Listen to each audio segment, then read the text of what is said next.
What is up, everybody? How? Oh, no. Hold on. I shouldn't have moved my mic over here.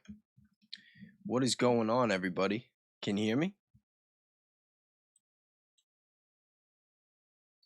Hit a 1 in the chat if you could hear me.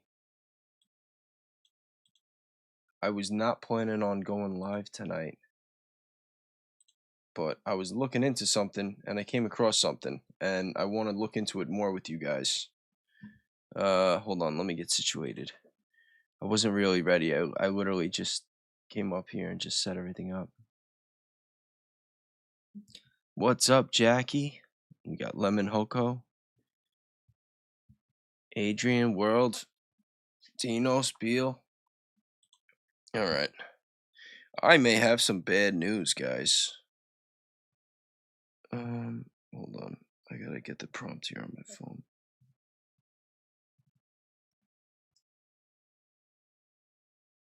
Save the mess.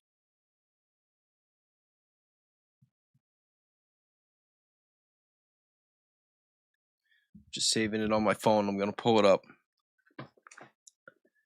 because I got something that I want us to all look into. At work, but listening. Hey, I'm glad I could keep you company. I was gonna go to bed. All right.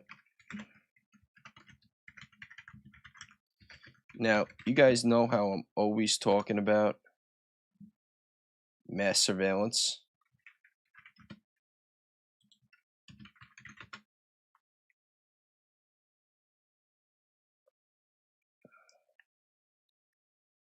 Yeah. So apparently, I was doing some research, and they are saying that there is an increase. Hold on, let me just tell me to give it a summary. Give me a summary.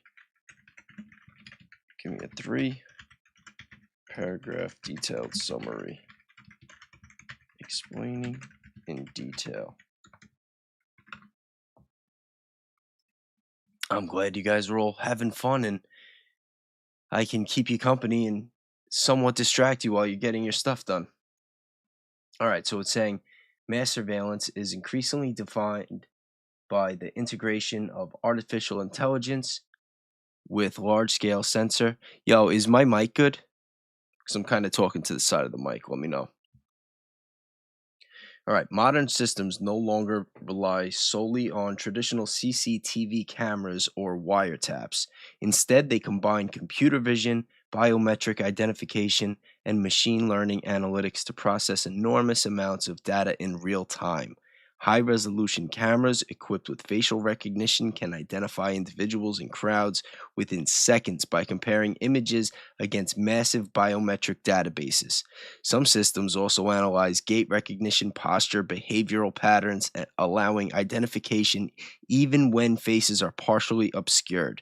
These capabilities are strengthened by AI models trained on billions of images. Wait, but where's the one?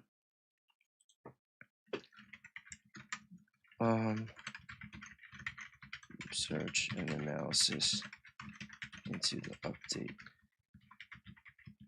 went over before as of today, March 5th. Well, we're going to look it up. I'm just hoping it pulls up the same thing that it pulled up on my phone to make it easy.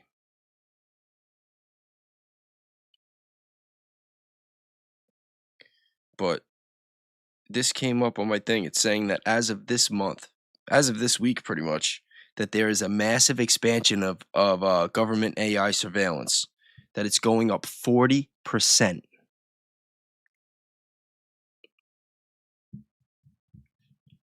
I'm going to pull it all up here, and then I'm going to use ChatGPT to get us the data and to see if it can direct us to some videos that will give us a better understanding. But yeah, 40% right now with everything going on, it's a little scary. It's a little scary. I know, right? I come up, pop up chat. I mean, pop up live, bringing in the bad news. All right, here we go. I'm actually going to put this to the side here. I'm like half in, half out. Let me just try to make sure that this is as big as possible for you guys to read. All right, so it says, as of March 5th, March 6th, 2026, the mass surveillance update has moved from a general warning into a much clearer operating picture. The biggest change is not one single new tool, but the fusion of tools. The stack is getting tighter at the same time on four fronts: federal immigration surveillance. See, federal immigration surveillance. That's what I keep telling everybody, but everyone thinks I'm crazy when I say that ICE is not here for the immigrants, that it's here for us, that this is part of a conditioning phase for us to get us used to new military policing. And they're using the immigrants as they're going to use the immigrants as an excuse to increase this AI mass surveillance on us. But it's not for them, it's for us. All right, federal immigration surveillance, local police vendor integration, consumer wearable surveillance, and selective legal normalization with uneven guardrails. On the federal side, DHS's own, and remember, what's her name? Kristi Noem, head of the DHS, just got fired today. So I'm curious to see if this has to do with that. If maybe they fired her to put someone else in charge that's going to be more qualified in dealing with this. Yeah, no. They'll try to make up some bad guys or pretend that there's bad guys so that they could use this for us. This is all for us. All right, but anyway, federal immigration surveillance, local police vendor integration, consumer wearable surveillance, and selective legal normalization with uneven guardrails. On the federal side, DHS's own AI use case inventory lists Mobile Fortify as a deployed use case for both CBP and ICE, and DHS pages describe it as a field tool used to identify, support law enforcement contexts. But see, ICE. Separate EFF reported that in 2025, ICE entered new contracts for location surveillance, social media surveillance, face surveillance, spyware, and phone extraction, including renewed and new deals with Celebrite, Magnet Forensics, and Fivecast. That matters because it shows the federal layer is not shrinking into one database or one app. It is becoming a multi-source investigative environment built to ingest phones, faces, platforms, and movement data all together.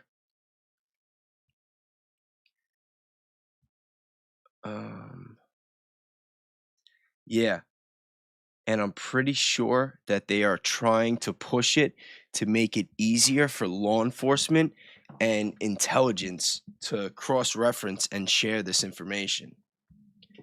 That's why most people don't know this, but if you get pulled over, I'm not sure if it's in every state, but I'm pretty sure that with the new Palantir software that the police have, that if you get pulled over, that they could look into your bank account and they don't need a warrant to do it.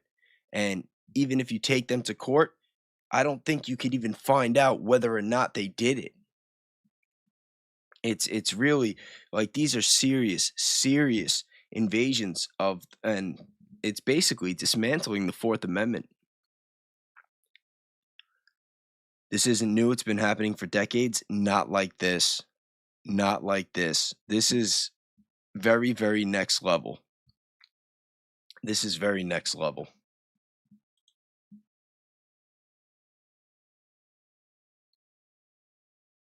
The newest frontier is one of the most, the newest frontier is the one most people still underestimate: consumer-facing wearable surveillance. So when they're saying consumer-facing wearable surveillance, they're meaning that the new glasses that they're making. In February 2026, Epic sent letters urging regulators to block Meta's reported plan to add facial recognition to Ray-Ban Meta glasses. Epic's letters warn that such glasses would not just let wearers identify strangers, but could also let Meta itself engage in mass tracking of unknowing members of the public. Reuters had already reported in December 2025 that smart glasses adoption was colliding with privacy objections in Europe, especially around recording bystanders and using captured data for AI systems. This matters because it shifts surveillance from visible infrastructure to socially normalized personal devices. The camera is no longer only a pole, drone, or police cruiser. It could sit on somebody's face or in a store, clinic, protest, school, or church. And as you know, me and Danks both have been talking a lot about what's going on with the geofencing in churches. But now, if these glasses come out and police and not even just police, but just think about it, they could have entire intelligence agents of just people in plain clothes just walking the streets wearing these glasses, and we would never know. We would never have any idea, and they could get who knows what kind of data. You know, like if I I can't even talk right now. I was like ready to go to bed, and then I was here. I am scrolling, like looking up stuff for another episode, and I'm like, oh shit, like this is really bad. And then I'm like, let me just go live and share this right now.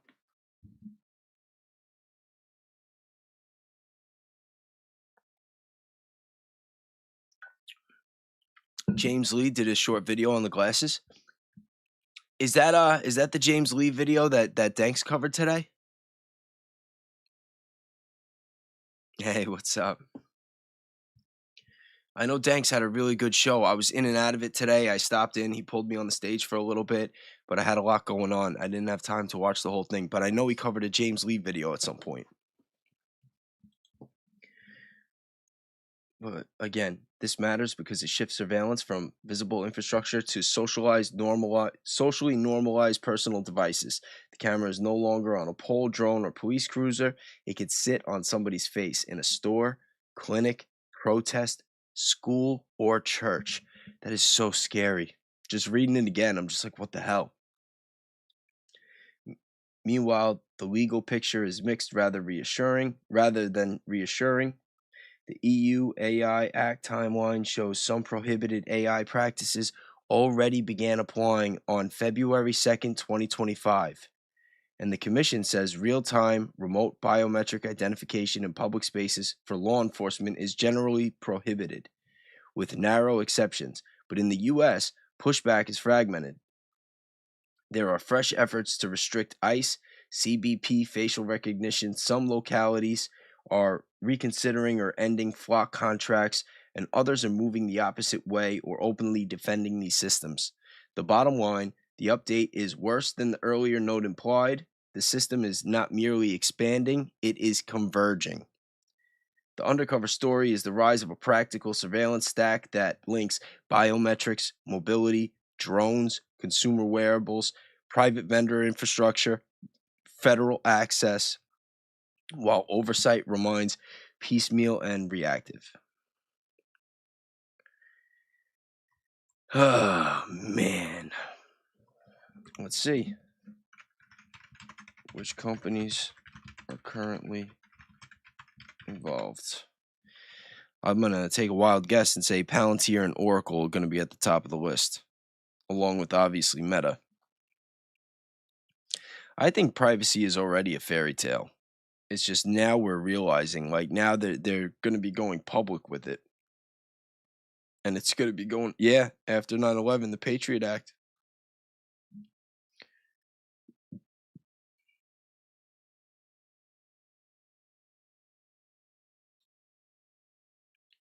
Yeah, you know, on that scene that day with the Charlie Kirk, whatever happened to him, they were definitely using these things. All right, the main companies currently involved in the surveillance build out we just went over are these. All right, so federal fit. Bleh, I really can't talk tonight. What's going on? Federal Facial Recognition Identity Systems, NEC, tied to DHS Mobile Fortify app, which DHS lists as deployed for CBP and ICE. Reporting in January 2026 identified NEC as the company behind the app. Palantir, no surprise there.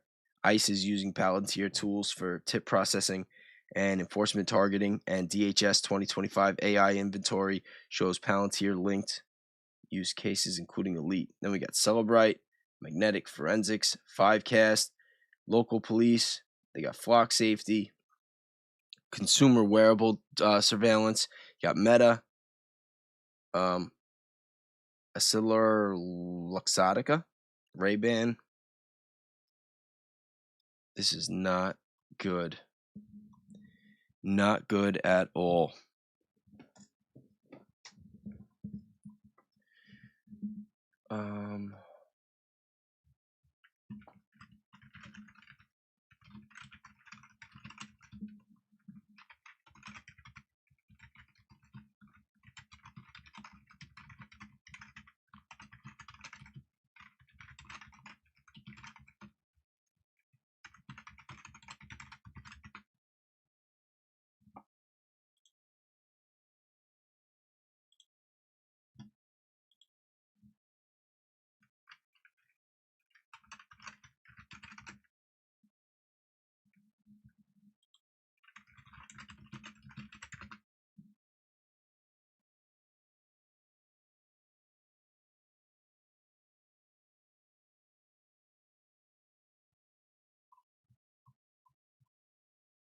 I'll get back to that. All right, it says yes, some people in government are trying to slow it down or block pieces of it, but the honest answer is that the resistance is fragmented, mostly local, and not strong enough yet to stop the broader rollout. The strongest pushback is coming from a mix of some senators, some city councils, some state local officials who are reacting to specific tools like facial recognition, ALPR networks, and ICE access to local surveillance systems. For example, Senator Mark Warner's press pages show a congressional push demanding answers about ICE's use of tools tied to Palantir, Clearview AI, PenLink, and Flock, with lawmakers explicitly warning that DHS may be using immigration enforcement as a pretext for broader surveillance. And this is what I've been saying the entire time. Everything that we see going on with ICE right now, it's just practice for us. It's just an excuse to roll it out. If this stuff gets in, it's not going anywhere. It's not going anywhere. We're not going to have any privacy. Our safety is going to be so much lower. Yeah. I can't say I'm surprised either. I mean, I've known that this was coming for a while. It's just like when you actually see it and see that it's happening like right now as we speak. And this is the kind of stuff that I'm talking about, man. I know everybody, I caught a lot of crap. I'm always catching a lot of crap though. You know what I mean? Like my mouth always gets me in trouble, because I see everything that's happening in our world and I'm just like, yo, like, what are we doing about this? Like, is there anybody out there, and like people that I have some kind of connection with bigger platforms and stuff. I'm just like, yo, like, we got to talk about this. Like, screw some of this other stuff. Like, this is important. This is important. Oh man. On a deep search. What's this?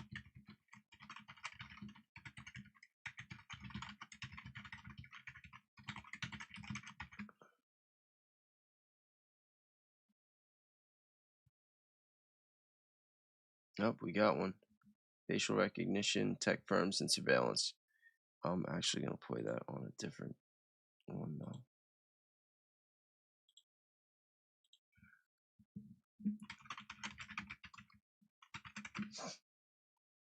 What happened? My pinky hit something.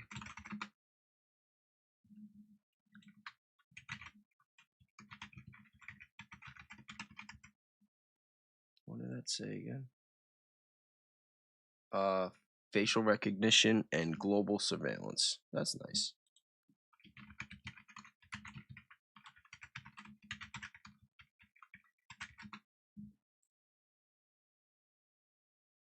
I don't think this is just going to be state policy. That's what's scary.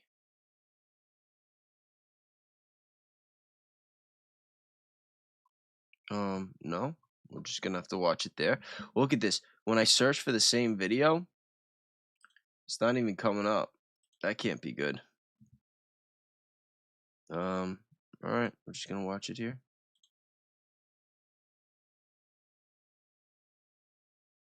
Oh, no.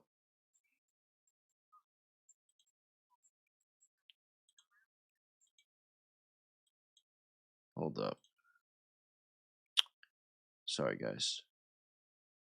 Wait, why isn't this? How am I gonna do this? Why wouldn't this just go? Let me see if I can try this one more time.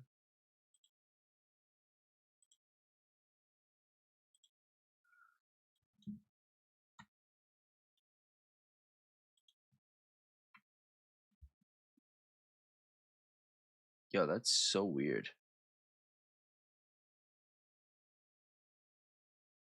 I put the same exact search. Alright, whatever. Let me just watch it over here. I gotta put the audio input. Sorry, guys. I wasn't planning on.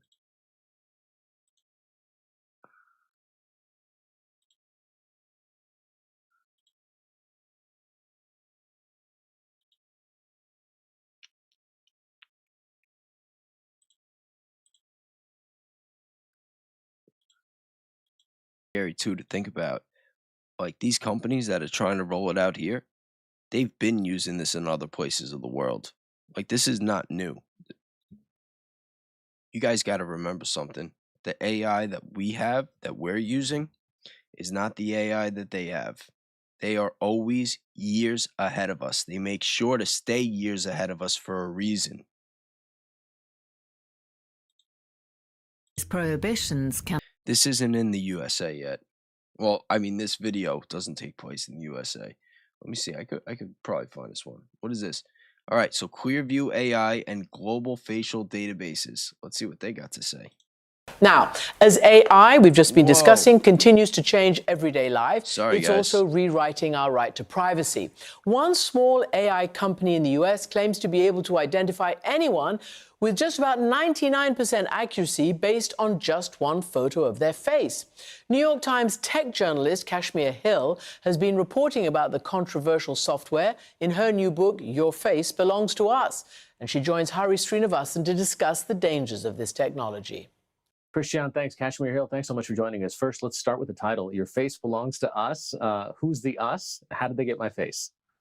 Well, the us in the book is primarily Clearview AI, which is this company I heard about a few years ago that scraped billions of photos from the public internet without people's permission to create this facial recognition app that they were secretly selling to the police. And how successful is Clearview? No, it actually took them like 2 months to find bin Laden. 2 or 3 months. They found him in Tora Bora, and they just didn't capture him because they wanted to go into Afghanistan. They wanted to go into Iraq, and they couldn't do that if they caught him too soon. Well, Clearview works with thousands of police departments. They have $2 million in contracts with the Department of Homeland Security. They have a contract with the FBI. They've received funding from the Air Force and the Army to work on facial recognition glasses. Don't worry, you're not late. We just started. What's up, McD? Augmented reality glasses that you can wear and identify someone. So they have had success selling their product to law enforcement agencies. So give me an idea in the sort of grand scheme of biometrics, from fingerprints to taking a picture of your photo or your face and identifying it. What goes into facial recognition to make it work, and how good is the stuff that you're talking about? Yeah, it's a technology that that scientists, engineers have been working on for decades. It used to not work very well, very flawed when it came to particularly people who were not white men.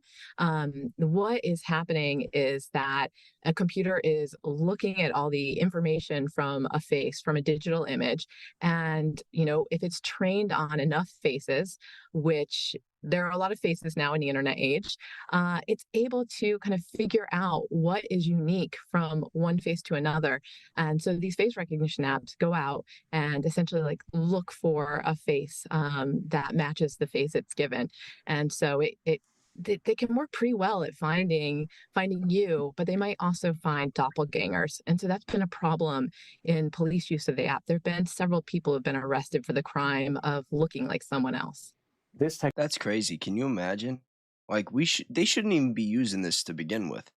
And now they're using it anyway, and they already have documented cases of the wrong people getting arrested because they looked like the criminal.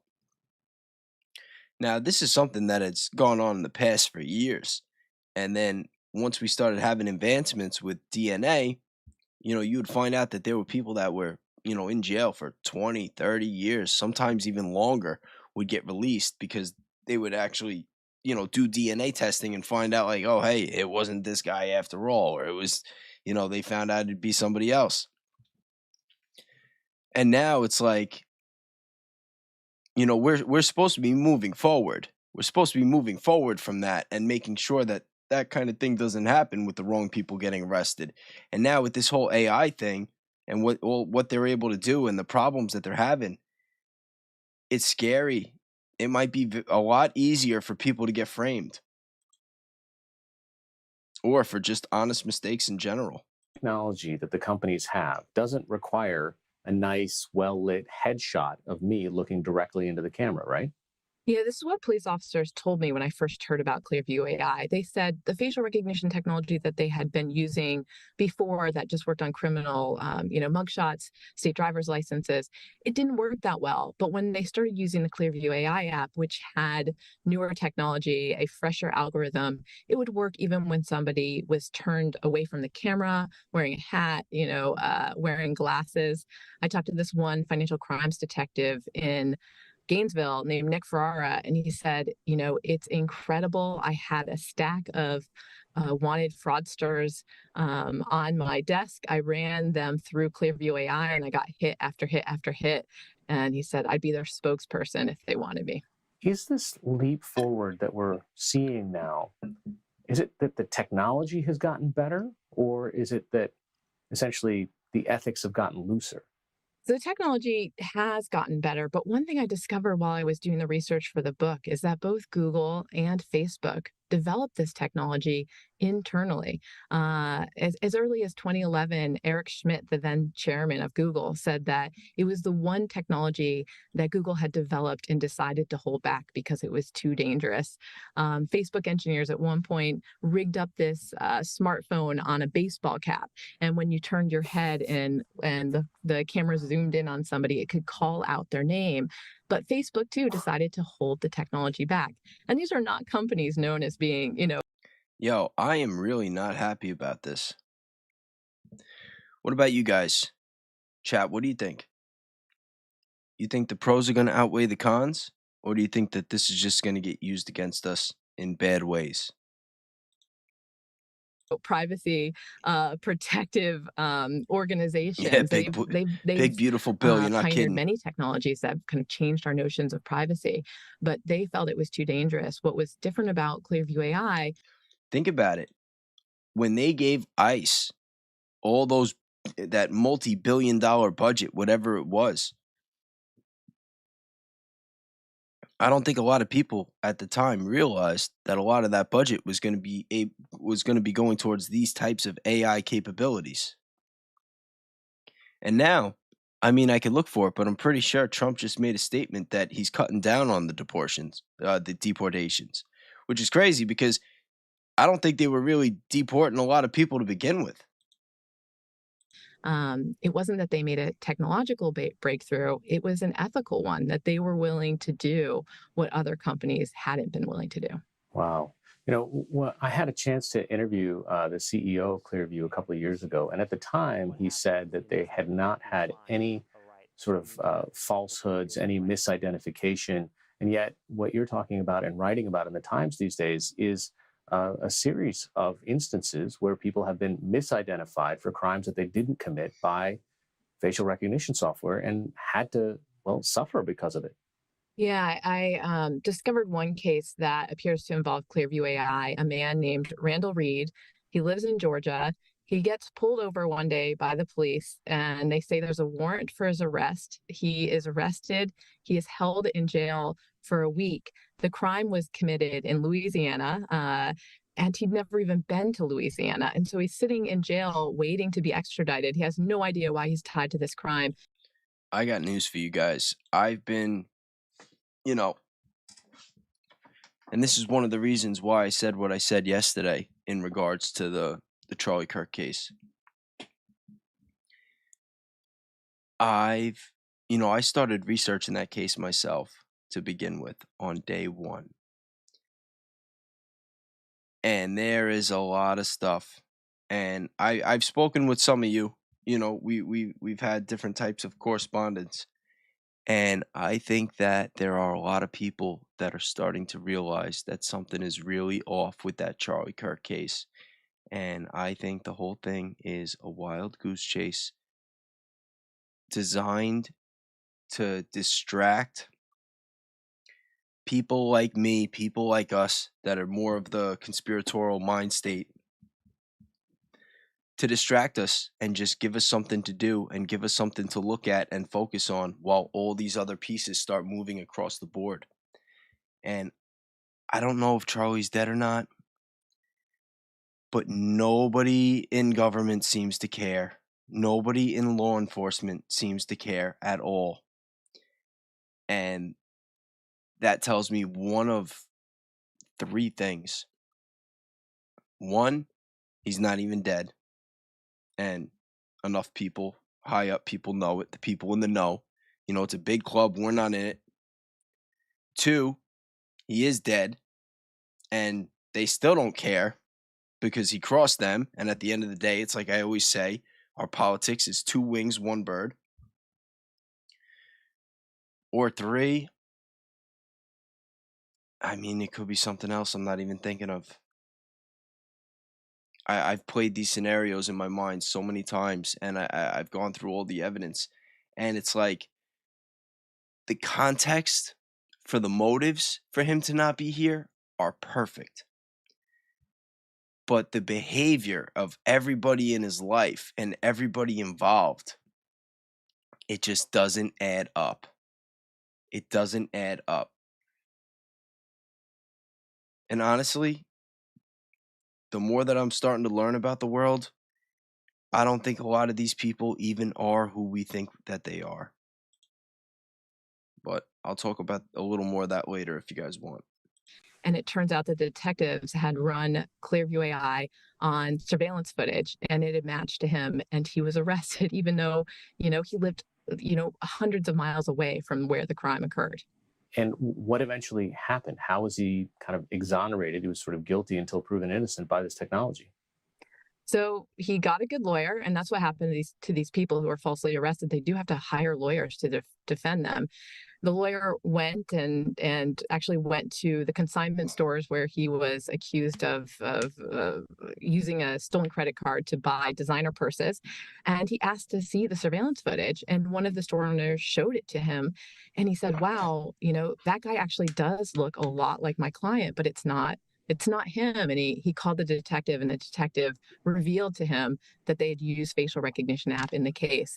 And so he got a bunch of photos of his client, a video that his client had made of his face, gave it to the police, and they realized that they had the wrong person, and the case was dropped. There was a recent case you wrote about, a woman who was 8 months pregnant who was taken to jail after a misidentification. Yeah, this is a woman named Portia Woodruff. It happened on a Thursday morning in February. She was getting her two young children ready for school. Yeah, God bless everybody. Yeah, I don't know. Hold on. I'll look it up real quick. Let me see. I don't know which one that is. Actually, I'll go on. No, I'll just do it right here.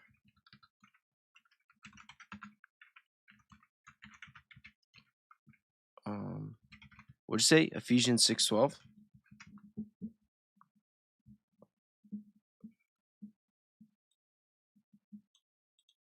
This is why I didn't want to use this one to watch videos, but it's okay. Just go back and forth with it.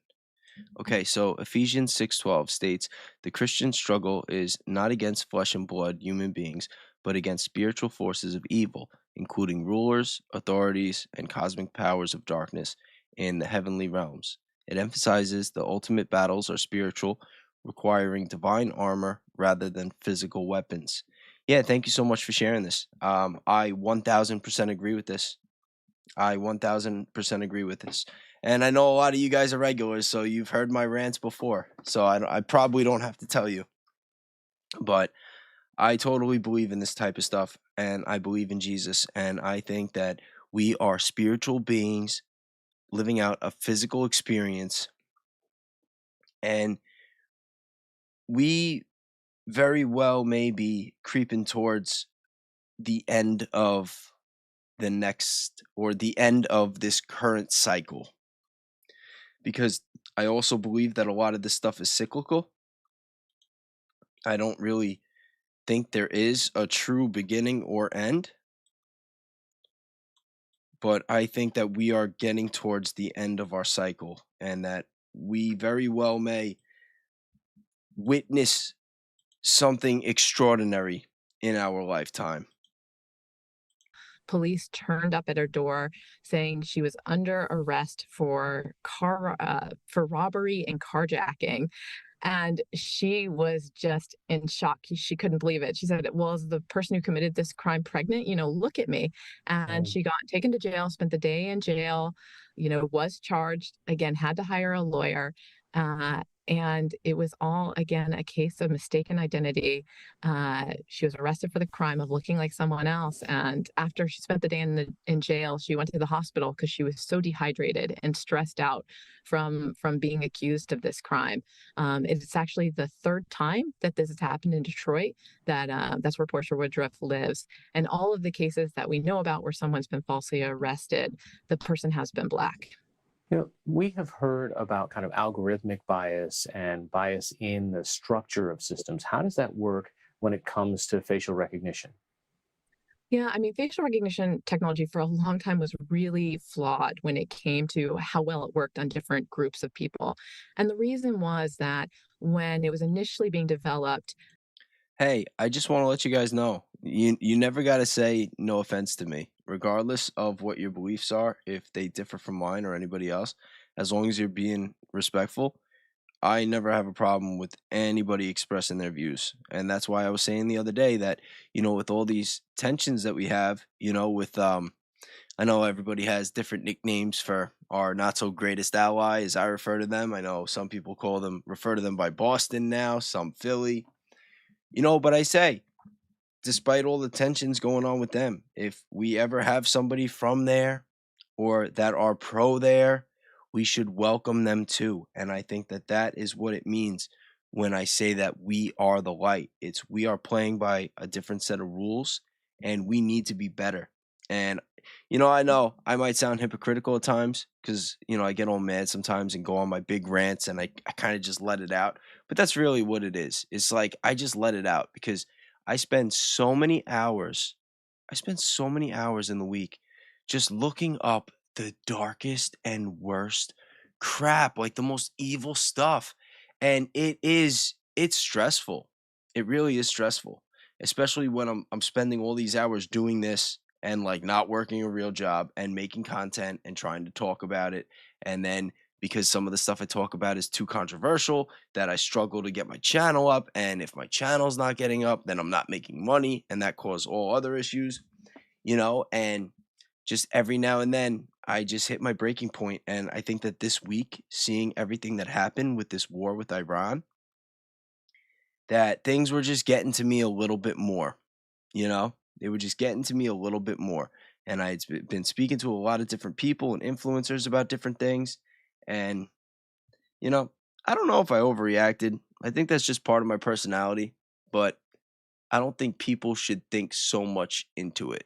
I don't think people should take things personal so much because I don't hold grudges. I get something on my chest, I get it off of my chest, and I move on. Tomorrow's another day. the people who were working on it tended to be white men, and they tended to make sure the technology worked well on them and people who look like them. And so they would train it on photos of white men. This was this was kind of realized, and people ignored it. Facial recognition technology was deployed in the real world with this basic flaw in it. But the vendors have taken the criticism to heart, and they now do train their algorithms with more diverse sets of faces. And so the technology has come a long way. But as you see from these false arrests, there are still, disturbing outcomes, racist outcomes that we're seeing in the way the technology is being deployed and misused. I've pointed out a couple of the cases where it's been used and it's come out with horrible outcomes. What are some cases where facial recognition has been used to actually catch the correct bad guy, so to speak?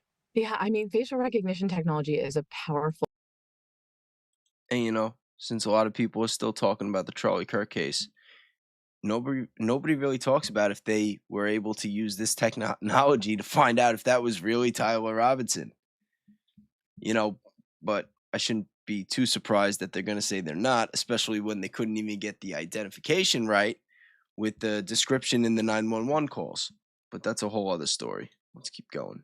Investigative tool. That's what police officers told me. They said it can really be a game changer in an investigation when all you have is somebody's face. Particularly, it's been popular with child crime investigators who are often working with basically photos of abuse. And they have photos of not just the abuser, but also the child who's being abused. And they have been using Clearview AI to try to solve these cases. And I've heard of many success stories. One of the crazier stories I heard from a Department of Homeland Security agent was he had a photo. He's trying to figure out who the abuser was. An agent friend of his ran it through Clearview AI and found the guy standing in the background of someone else's Instagram photo. And that Wow. was a crumb that led him to figure out who that man was. He lived in Las Vegas, and he was able to arrest him and remove the child from him having access to her. This is I know it's crazy, right? These big cases with these big names and these giant conspiracies with all these loopholes and anomalies and this and that, and you never even hear them talk about this stuff. But God forbid somebody that looks like you does something in your neighborhood and they'll come knocking on your door. You know what I mean? Like, seriously, right? Does anybody else kind of feel that way? is one conversation about how it's used in policing, but you've pointed out in the book multiple situations where it's beyond policing. It is in grocery stores in the UK right now. It is in department Watkins, stores you're a savage. in America today. Tell us a little bit about what happened when you tried to go into a Rangers game with someone. Well, tell me that story at Madison Square Garden. Yeah, so I went with a personal injury lawyer it was actually a Knicks game at Madison Square Garden. Yeah, And I think we get the picture of this one. I'm not trying to bore you guys. Let's see if we can find something good. Company quietly building camera networks. See, I get worried when I see the videos with the music because I'm not really sure how all that works. I don't want to get. Do you ever feel like you're being watched? Is not something we say because it's a warm and fuzzy feeling. It's a chilling one. Dance like no one's watching means you dance more freely. Maybe because we're less free while we're being watched. Mass surveillance could be the future in America, always being watched, always being assessed.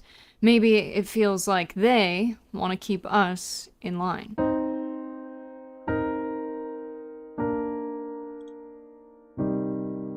Freedoms don't come back, and privacy doesn't come back. So how did the wealthiest suburb in the United States become the front line of the fight against mass surveillance? This is the story of how Flock, a $7.5 billion surveillance company, has a proven playbook to secure local government contracts. Love, I'm looking at this. I do not click links in my Gmail for security reasons, but thank you for letting me know who this is credited to because I'm actually speaking to them tomorrow. so I will get the full scoop. Tracks behind closed doors. Our story starts in Scarsdale Village, New York, in Westchester County, where average annual household income is $569,000 a year, and a typical home value is $1.4 million. I'm from the tri-state area, and my dad's a contractor. When I told him I was going to Scarsdale, he said, "They don't even let you truck soil out of Scarsdale if you're doing work there. You cannot take soil or rock out. It's against the law." And I looked it up, and it's true. You need a permit to take dirt and rocks out of Scarsdale because they ship such expensive stuff in. This might be the only place in the world where residents' dirt is more protected than their data. I spoke to Scarsdale residents about how something like this could have happened. Scarsdale is a very highly educated community. Maybe 5,500 households, maybe 18,000 people. Very, very deliberative, very, very thoughtful community. We will debate pickleball courts, we'll debate the municipal pool, we will debate the renovations to the public library. We are still debating what to do with a parking facility in the village center. There is nothing that we won't debate. But we didn't even have a chance to debate mass surveillance. Scarsdale citizens like to complain. and whenever there's something like, when from my childhood, I remember there was something about windows in an elementary school, and it was meeting after meeting after meeting. And it seemed very quickly that this went through like a fait accompli very, very quickly. But ever since the Village Board of Trustees voted on April 8th without public notice to adopt a $2.1 million contract with Flock, public discussion has revolved around mass surveillance. Okay, we have a busy mayor's comments this evening. Why was no effort ever made to engage with the community? I'm appalled by the lack of response. The system that Scarsdale wishes to implement is extremely dangerous. It is a system that seldom, if ever, provides any crime reduction or improvement in the quality of life. This board voted in secret on April 8th. Voting on the contract was not a part of the agenda. Mayor Justin Arrest moved to have a vote on the contract right there during the meeting. I do need to entertain a motion to amend the agenda for this evening for two reasons. One is to add a resolution regarding the authorization to...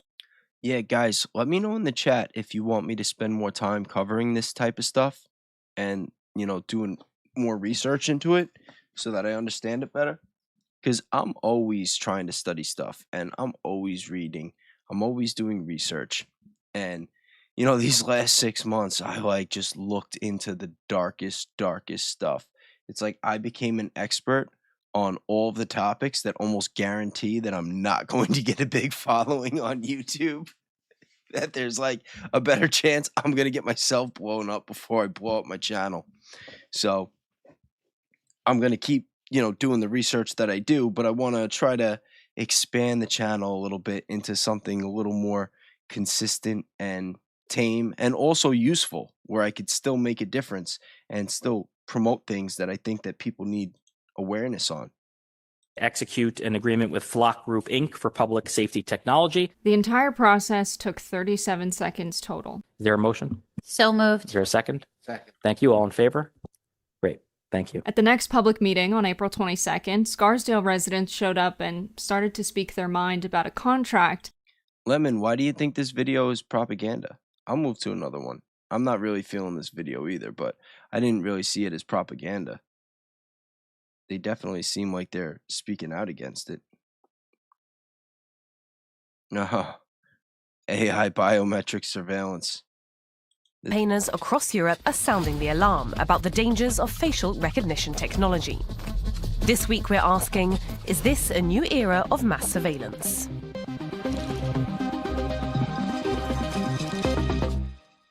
Imagine being able to get through an airport in 50... Yeah, that does have a lot to do with what happened to Snowden. Snowden saw a lot of this coming.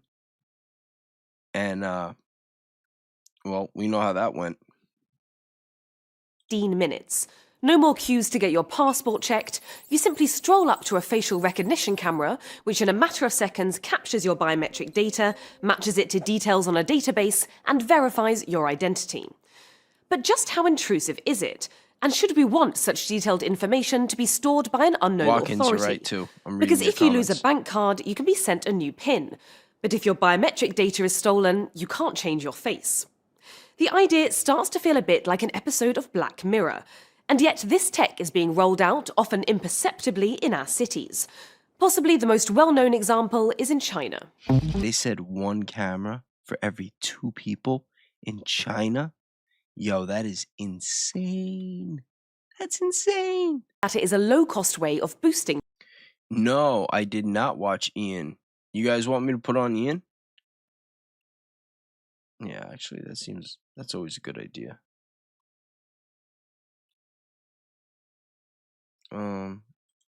Hold on. I'm going to switch to there. And let me find. Oh wait, what happened?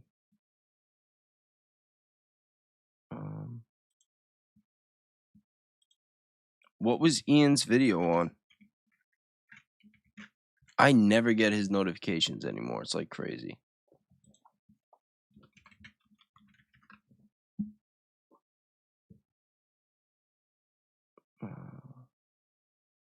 Go first. Tremendous progress that's being made. Their missiles are being wiped out rapidly. No, actually, that's just the American propaganda. The actual open source journalism and open source reporting that actual journalists are doing is showing a very different picture, which is what we've been looking at all day here on this show, that it's not so clear.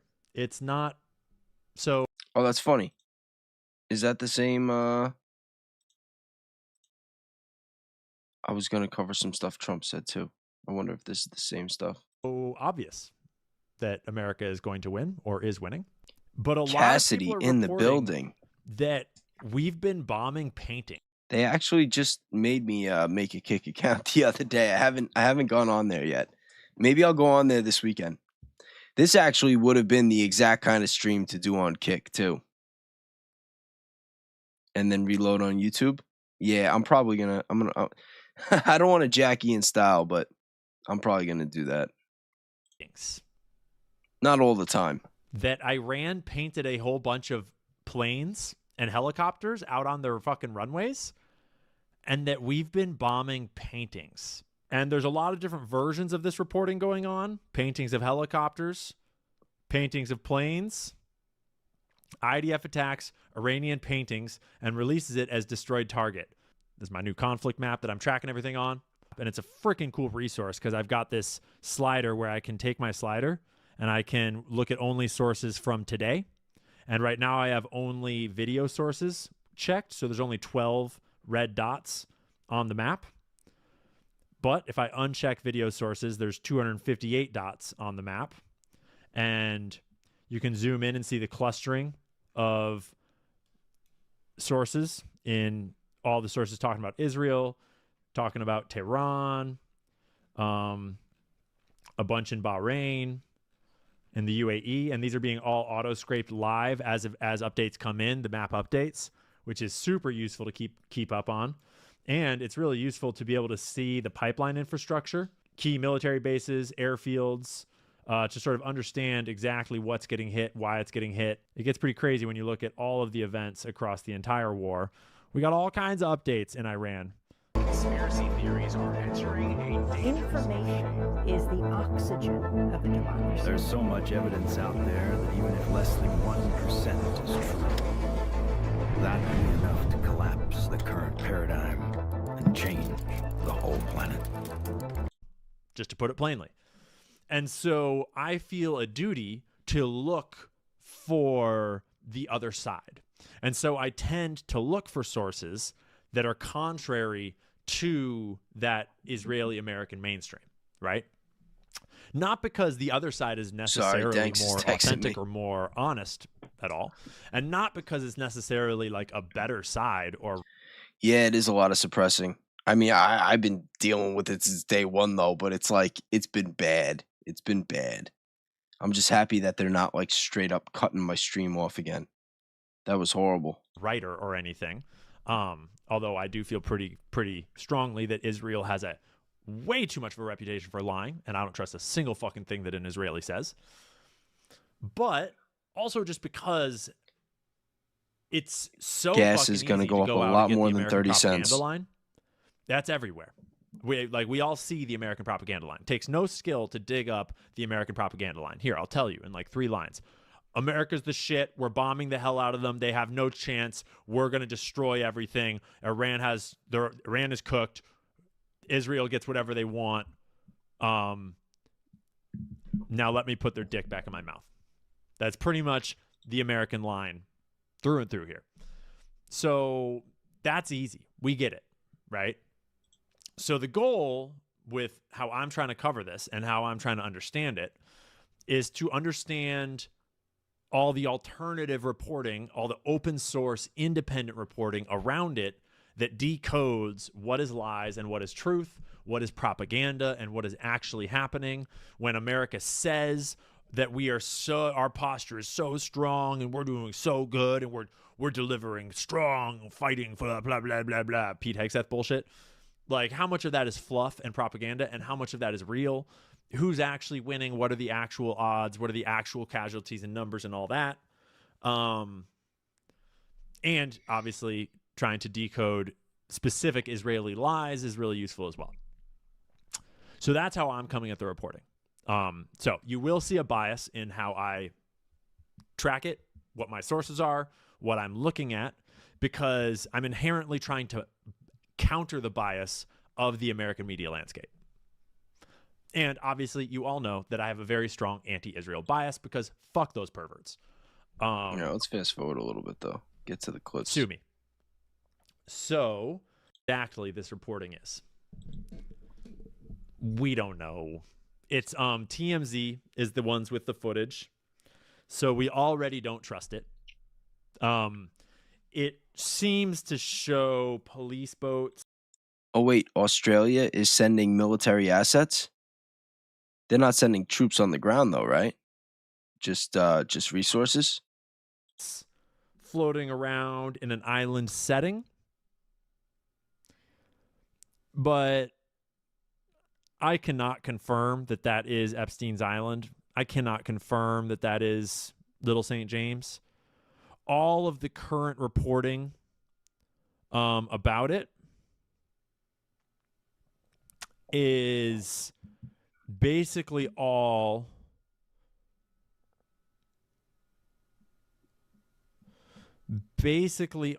is I literally just closed one of my tabs. And then Not only are they striking GCC countries, American bases, but they're going after the critical energy infrastructure. Whatever. So they're basically all based off of the same TMZ report right now. So that's crazy. As of right now, people are starting to rumble. Yeah, I heard the Kurds are going, but I heard it's not going to be that many. Epstein Island situation, but it's literally all just this one TMZ video. So let's take it all with a big grain of salt. If this video is accurate in any form, you could then war game out sort of like what would that mean? And it still would not mean that we're like going to get some information, okay? To be clear. The island has long since been cleared. It's not like there's no files there. There's no hard drives there. Maybe there's some bodies, but let's be real. When you're on an island, you're not burying the bodies on the island. You're dumping them in the ocean. Probably. I don't know. I mean, I'm no expert in that shit. But, yeah, exactly. TMZ are a bunch of douches that will do anything for clicks. So just want you to know that that's being reported on and that I don't trust it. And I don't suggest that you trust it. But we'll keep our eyes out. We'll keep our eyes out and see if it develops. We'll see what happens. Shout out to Diligent for always being on top of everything. Also, he gave me another update. That apparently Don Huffings, who's the owner of Zorro Ranch, which Diligent broke that story real hard, real good. He won his Texas primary last night for the comptroller after Trump had endorsed him. And he's apparently doing construction on Zorro Ranch instead of searching the ranch for bodies. So I'm sure that Diligent will be keeping up the pressure campaign. We should all keep up the pressure campaign. Fuck Don Huffings. We want to see what's under the dirt. Don, the ranch is one of the most significant Epstein locations in the whole story, and it's one of the locations that has never been raided, never been inspected, never been investigated. Just they pretended it never existed. I went there. Diligent went there. You can go there. I don't suggest you break and enter, but you can go visit the outside if you want. You could even hold up a little sign for their cameras that they've got posted everywhere. We want to know what's under that dirt, Don. So we'll be keeping abreast of that story as well, because they all flew to Epstein's Island, and we ain't forgotten. We are now in Operation Epstein Fury. We are in the Epstein War for Epstein's masters, based on fake ass Epstein intelligence. And I think we would all like a little bit of accountability for the treasonous war crimes, the treasonous actions of this government on behalf of a foreign one, at the expense of every American. Right? Diligent is his X handle. Diligent Denizen. At Diligent Denizen on X. He is excellent for breaking news stories. He's like one of the best space hosts on X. Super solid dude. I know him personally too. Not from before X, but I've met him in person. Really enjoy his vibes. He is very good at keeping things non-political, non-partisan, fact-based. He's very much open source aligned. He does keep himself... Oh, no, I guess he doesn't keep himself anon anymore, because now he runs his YouTube channel and he totally shares his face. So super stoked on all of his developments. He's building up his YouTube channel, and I'm going to try to get in a show with him in the near future to talk about all these stories. So now let's get into some of the sourcing on the Iran stuff. Hold on. Let's just While you remind guys are watching ourselves this, right off the I'm bat gonna look that up. that we can do our best to confirm these stories. We can do our best to try to vet them and try to establish what's real and what's not. But ultimately, everything kind of comes down to a little bit of a grain of salt, a little bit of uncertainty, and you have to sort of judge every source for what it's worth, for what it is, and you have to make those decisions for yourself. And I'll try to convey as much as I can how confident I am in various things, but you should be making those decisions for yourself. Don't just trust what I trust. Don't just trust what I think. Obviously, think for yourself. I'm just presenting lots of information, largely information that is counter to the mainstream American narrative, because that's easy. That's everywhere. Fuck that. If you want to trust the world's leading regime, empire, warmongering, fucking military industrial complex, if you want to believe their propaganda, be my guest. I don't think there's ever been a time in human history when the biggest empire in the world ever was telling anyone the truth. So, yeah. Yeah, probably and yeah, not. We are bombing Ecuador now. Yeah, I did see that today. Because obviously, 7 wars is not enough? However many... Oh, shit. I forgot all about that they said we bombed Ecuador. Yo, this really is World War III. Hold on, let me see. All right, so it says, yes, Australia is involved, but not as a direct combatant. As of March 5th to 6th, 2026, Canberra has publicly ruled out taking part in military operations in Iran. According to Reuters, even as the conflict escalated, at the same time, Australia has been politically aligned with efforts to stop Iran from developing a nuclear weapon, and officials have said that the support de-escalation plus a return to diplomacy. Reuters also reported on March 6th that 3 Australians were aboard a U.S. submarine involved in sinking an Iranian ship, but Prime Minister Anthony Albanese said no Australian personnel participated in the offensive action against Iran, describing those Australians as part of long-standing third-party arrangements rather than the Australians' combat role. That's PM announcing in Parliament. You guys got Empire falling apart in real time vibes right now? Oh man.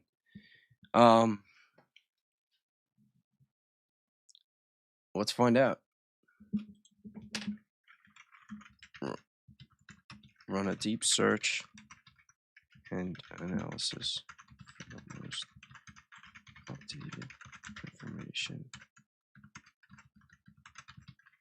regarding the war from NATO or any country.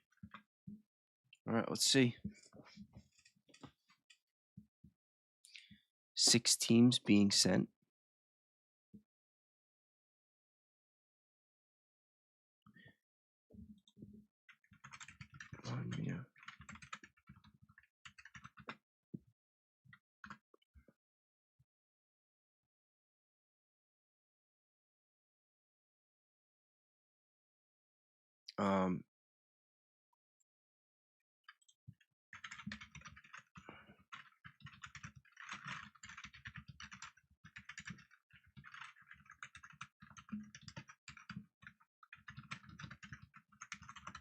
Man, I hate hearing about this. I don't know how anybody could think that any of this is good. U.S. Dems say Iran troop deployment more likely ahead of war powers vote. Hegseth says U.S. just getting started. We know that. Airstrikes hit Iran-Iraq border as U.S. and Israeli plan to mobilize Kurds.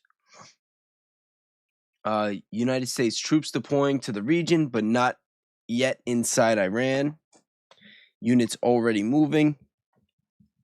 We got the Kurdish NATO forces increasing military presence, indirect ground role.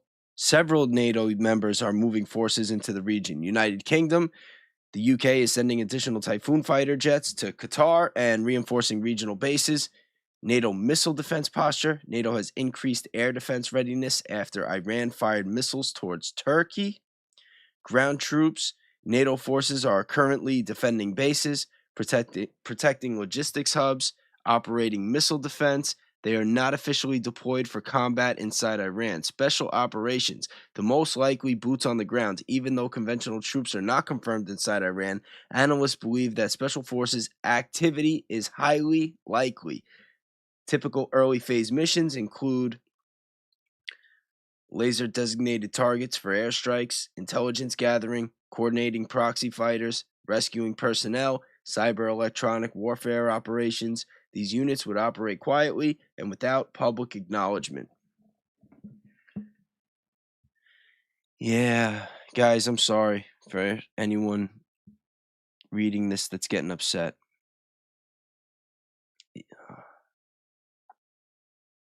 But right now we're just hanging. I'll cover whatever you guys want. You want me to find a fun video? You want to stay up to date with the news? We can look up some history. We can look up some more what we think is coming. Where ground fighting could start. Military analysts are watching 3 possible ground fronts. Northern Iran, the Kurdish front, where the Kurdish militias are entering western Iran. The Persian Gulf Coast. That I am not going to try to pronounce. Current troop presence in the region. Estimated foreign military presence surrounding Iran right now. United States aircraft carrier strike groups, marine and logistics troops, air bases in Qatar, Bahrain, UAE, United Kingdom, air units in Qatar and Cyprus, France, naval deployments and maritime security, regional allies, Gulf bases hosting coalition forces. All this for Iran.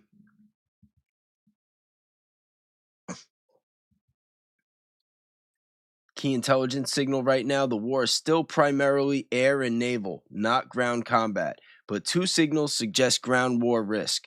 Kurdish proxy forces preparing to move. U.S. refusing to rule out troop deployments. Yeah, it's a really bad sign if the U.S. is refusing to rule it out, because even if they did rule it out, they're not really ruling it out. Oh, man. If you want, I could also show you something extremely important that almost nobody is noticing yet. There are 3 military movements happening right now that usually precede a ground invasion. and one of them has already started in the last 24 hours.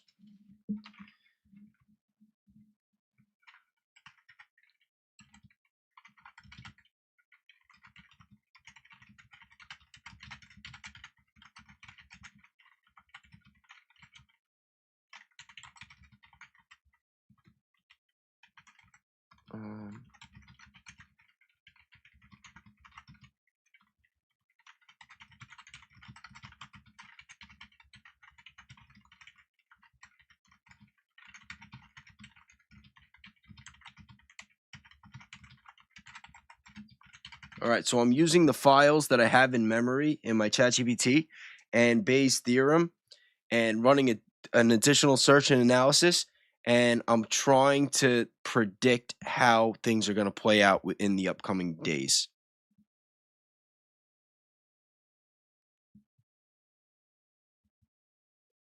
Let's see what it says. And using this method with Bayes' theorem, I was able to get a lot of research done, and I was scary accurate with the JE files. Like scary accurate. I ran a fresh check on the current reporting. One constraint first, there are no uploaded files or connected internal databases available in this chat, so this forecast is based on current open source and official reporting only, not prior private files. That's weird. I should have some in memory right now. The strongest current signals are these. NATO has raised its missile defense posture after intercepting an Iranian missile headed towards Turkey, but Secretary General Mark Rutte has said NATO does not intend to invoke Article 5 right now. The UK has reinforced Qatar with 4 more Typhoons and says that they are for defensive operations. Sorry. The U.S. House rejected war powers measure that would have constrained the campaign. Reuters also reported discussions between the U.S. and the Kurdish groups about a potential anti-Iran ground operation, while both U.S. and Israeli public messaging still lean towards air, naval, missile, and proxy pressure, rather than a declared full-scale ground invasion. All right, here we go. Using a simple Bayesian scenario model, the base question is, what is the most likely path over the next several days? I start with 4 mutually competing near-term scenarios and update them with the newest additional evidence. Prior to the latest updates, a reasonable rough prior might be contained regional air-naval war at 40%. So it's predicting a 40% chance it's going to just stick to air and naval for the next week or so. Broader proxy irregular ground pressure is at 25%. Formal NATO member military widening short of Article 5 war, 20%. Large U.S. allied ground invasion of Iran is 15%. So that it is saying that there is a 15% chance that the United States will be boots on the ground within a week. The new evidence shifts those priors, evidence against immediate large-scale invasions. Trump's latest comments reported via Reuters, NBC, saying grounds on the troops are not currently being mulled and calling an invasion a waste of time. Israel signaling it is prepared for a weeks-long campaign but is unlikely to deploy ground forces. And NATO explicitly avoiding Article 5, evidence for wider conflict. NATO air defense activation over Turkey, continuing U.S.-Israeli strikes, congressional political support for ongoing operations, and Kurdish operation reporting. After updating on those signals, my rough posterior over the next 3 to 7 days is contained but expanding regional air naval campaign, 52%. All right, so it's saying it's a coin toss whether it's just going to stay in the air and the water. Limited covert irregular ground action inside or near Iran is 28%. Broader multinational widening without formal NATO war, 15%. And declared large conventional ground invasion, 5%. These are judgment calls, not facts, but they fit the current evidence best. My read on how this likely plays out over the next coming days is blunt. More strikes, more regional spillover, No full Iraq-style invasion yet. Most probable path is sustained U.S.-Israeli bombardment of Iranian military, missile, naval, and command targets. More Iranian retaliatory missile and drone attacks on U.S. positions and partners. More alliance air defense activity, and increased use of partners, local militias, or covert teams, rather than massed Western ground formations.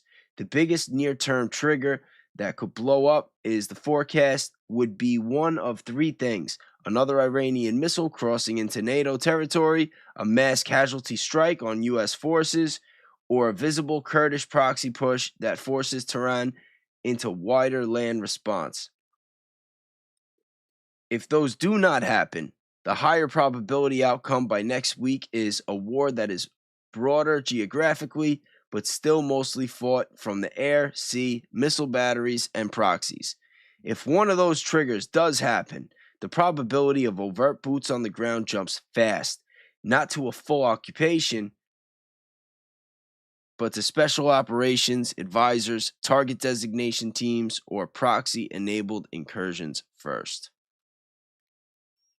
Can't ask quote official narrative, just analyze predictions, personal bread. I say 2 to 3 weeks, boots on the ground. They are for defense operations. You can't sustain it, guys. Team Bays. Yeah, it's still Team Bays as the late night host. I'm glad I didn't piss everybody off too much this week. Why are they saying that we don't have enough munitions? How could they make that big of an error? There are a lot of questions that need to be asked. Oh, all right. Lemon, what do you want it to ask? Just tell me right now. I didn't see your other ones. I'll copy and paste it. Oh, ask this quote. Official narrative just analyzed the actual evidence and predictions of personality of the president. Okay. Yeah. All right. I understand. All right. Oh, shit. Yo, my bad. My mic, my key. Yo, if you saw my desk setup, it's like horrendous. And I'm using one monitor, which is a nightmare. We just tell it that was an error back up. See, this is what I normally do. Except now, ChatGPT is like so freaking cooked. It's like such a nightmare. All right. Factor in.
All right, so I'm seeing if it can run a search into the history and try to form some psychological profile of some of the decision makers and take the JE files into account. Now, 6 months ago, this probably would have been a little more accurate because ChatGPT is, I don't know, it's not as trusting as it used to be. Am I an analyst? I just went really far down the rabbit hole, and I actually tried to use ChatGPT. I like set up prompts. Like you see some of these prompts online that like tells you like, oh, you could do this, do that. Well, I didn't see any of those, but I was just asking it like every question in the world, and I asked it to work as if it was an intelligence analyst or as if I was an intelligence analyst. And that's how I stumbled onto Bayes, because Bayes' theorem is what counterterror. It is what intelligence uses for counterterror and to find a lot of stuff out. It's even the math formula that like Netflix uses to suggest what show that you or movie you're going to watch next when you're done with whatever you're watching. It's very interesting. And that was the math formula that I used to make my predictions with the JE files. All right, let's see. Factoring in the current office holders changes the forecast in a real way. Oh, Lemon, you fucked us up. You fucked us up, Lemon. Why'd you have to remind them? Donald Trump is the current U.S. president. Yeah, no shit, ChatGPT. And has publicly moved from diplomacy first language in late February to open-ended war language, saying combat will continue until U.S. objectives are achieved, and the U.S. should have a role in choosing Iran's next leader.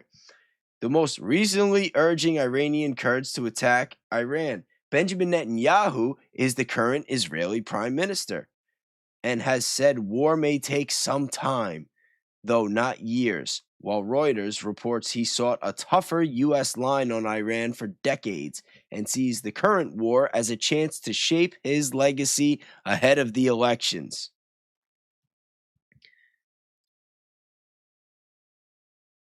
Lemon, bitter personality, slightly jaundiced, U-tone, firm, dangle, twin another lemon. Yeah. All right. On history, Trump's pattern on Iran is straightforward. He withdrew the U.S. from the JCPOA in 2018, has long favored coercive pressure in Tehran, and Reuters describes the current strikes as the biggest foreign policy gamble of this term, with shifting stated objectives since the war began. Reuters also reports that 1 year into his return to office, he appears increasingly unconstrained in using executive power. Netanyahu's long-run pattern is also consistent. Britannica and Reuters both characterize him as a long-standing security hawk. Reuters says confrontation with Iran offers him a path to bolster his political standings while he faces elections and an ongoing corruption trial he denies. That does not prove personal motives are the only driver.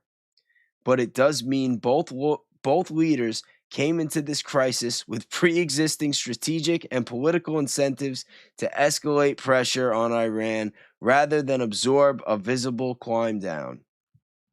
On the behavioral profile, here we go, it's going to get good.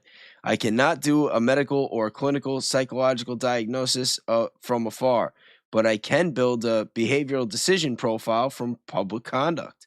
Trump's public pattern is this crisis looks like maximalist rhetoric, rapidly shifting goals, high tolerance for brinkmanship, and preference for overwhelming force plus political theater, while still showing reluctance to commit to a classic long occupation. That is consistent with his comments that gas price blowback is secondary, that objective can expand, and that ground troops are not currently being considered. Netanyahu's profile looks like strategic persistence, threat amplification, high willingness to sustain a prolonged military campaign, and strong sensitivity to legacy, coalition survival, and domestic vulnerability. Reuters explicitly frames him as both a political survivor and a leader whose interests may diverge from Washington's if the war drags on. The practical meaning is this: Trump raises the odds of sudden escalatory moves, while Netanyahu raises the odds of sustained escalation and pressure against any early de-escalation that leaves Iran structurally intact. On the Einstein compromise angle, the public record does not let me treat it as an established fact that current war decisions are being driven by compromat. Yeah, come on, dude.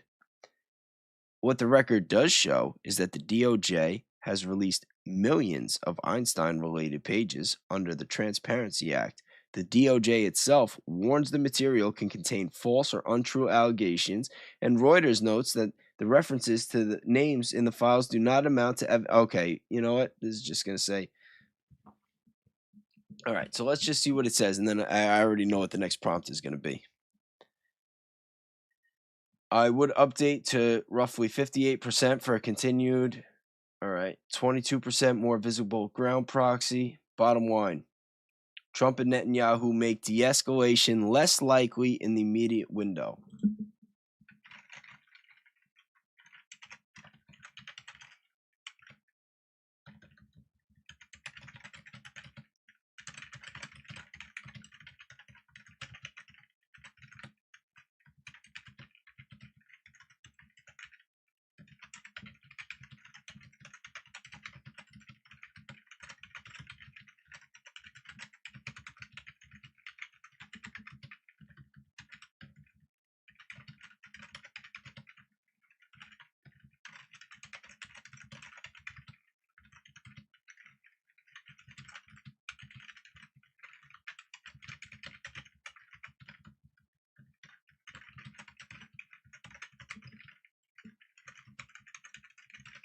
All right, I'm seeing if I can lock in the Einstein files playing a role as a hypothetical. Because if it runs as a hypothetical, then it's not really like, it's not thinking that it's making any strong assumptions or presuming any guilt in any way. And then I'm also telling it to factor in the oil and search into the history. And yeah, we'll add that. Not in 98. Yeah, I'll tell you one thing. Whatever we come up with here using ChatGPT and Bayes is going to be way more accurate than the poll that Eric Doherty was talking about yesterday, that Trump has a 98% approval rating within MAGA. It's crazy. And then you scroll down and you literally see a Marine get his hand broken by a freaking a MAGA senator, I believe. It's insane. It really is. All right, it's saying, I can lock the Einstein files in only as a strong hypothetical scenario input, not as an established fact. See? You gotta trick it sometimes. On the public record, there is not enough verified evidence to say Compromat is the proven driver of the war. But if we assume that blackmail, exposure risk, or network discipline is materially shaping elite decision-making, then the forecast shifts towards harder escalation, less policy flexibility, and more resistance to de-escalation, even when costs rise. Under that scenario, oil is not the sole motive. It is the cash flow and the market structure accelerant, layered on top of security, regime change, alliance, and domestic political incentives. That framing fits history better than a one-cause explanation. The historical reference point that matters the most is 1951 to 1953. Iran nationalized the Anglo-Iranian Oil Company under Mossad. Mossad, I don't know. I'm bad with enunciation. You guys know that. I'm sorry. Oil revenues collapsed under pressure, and the US-UK-backed coup removed him and restored the Shah. The U.S. State Department historical documents show that oil dispute was central to the crisis. The Britannica states directly that the coup was funded by the United States and the United Kingdom after nationalization. That does not prove today is a replay, but it does prove a hard historical baseline. Iranian sovereignty, Western strategy, and hydrocarbon control have collided before in ways that ended with covert regime change and a restructured oil order. The current oil stakes are real, large, and immediate. The EIA says Iran has substantial production capacity and that sanctions have constrained it, while its broader overview shows China took a nearly 90% of Iran's crude and condensate exports in 2023, and Iran's exports averaged about 1.5 barrels per day. in the first 8 months of 2024. The Strait of Hormuz remains the real pressure point. EIA says roughly 20 million barrels per day moved through it in 2024. Can you guys imagine that? 20 million barrels of oil per day. Per day. And Iran said it was going to shut that shit down. And that is going to drive our oil prices through the roof. Well, not just us, everywhere. It's gonna mess with the whole economy.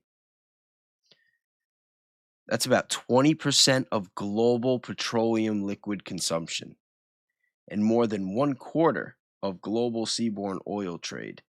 Reuters reports that the current war has already pushed Brent and WTI sharply higher, disrupted tanker traffic, and triggered emergency moves by governments trying to manage energy prices. If you map the financial incentives by block, the pattern is not symmetrical. Iran needs oil revenue for regime survival and sanctions evasion, especially through China.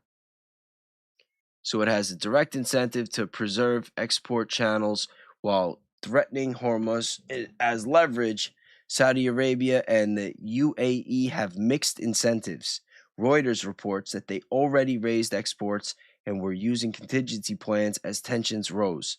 And Reuters has also noted that they are among a few producers with meaningful spare capacity and the ability to regain market share, so they can benefit from a weaker Iran and higher oil prices and higher prices, but only up to the point where their own infrastructure and shipping lanes get hit, which is already happening. Russia benefits from higher global oil prices and from the U.S. strategic distraction. According to Reuters, even though it is not positioned as a direct battlefield controller here, the United States has split incentives. Consumers and the White House get hurt by higher gasoline prices, but U.S. producers and energy-linked financial interests benefit from stronger crude prices. Now, the question is, who has the influence in this war? If any of the people making the decisions, any of the people in America making the decisions for this war have financial interests connected to the higher crude oil, then it's almost like a form of insider trading.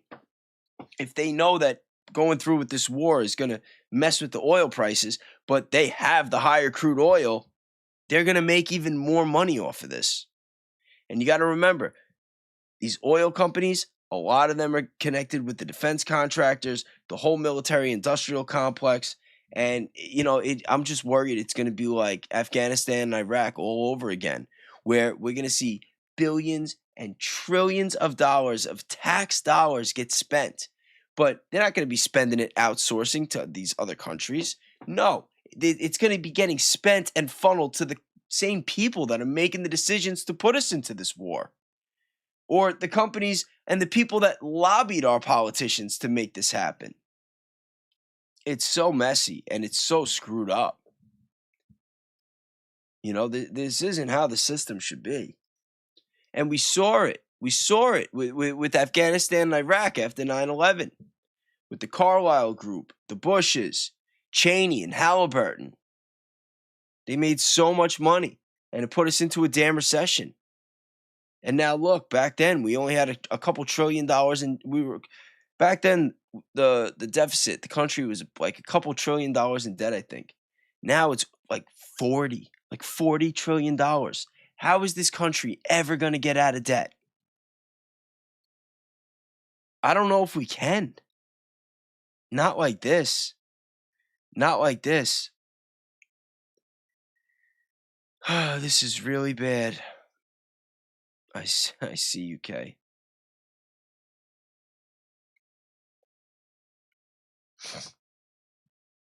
Oh, man. This is really bad. Reuters reports Washington is already exploring unusual market interventions to contain the domestic political damage. Israel's direct oil incentive is weaker, but Reuters has shown energy infrastructure as part of the regional fight, including shutdowns in Israeli gas fields and strategically Israel benefits if Iran's ability to finance regional proxies and project power is degraded. The deeper historical analogy after 1953 is the 1980s tanker war. Britannica notes that Iran and Iraq attacked oil shipping, and outside naval powers moved in to keep oil flowing.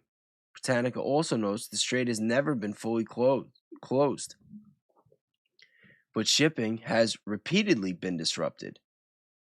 That matters because the current incentive structure is familiar. The war can stay regional while still producing global oil leverage.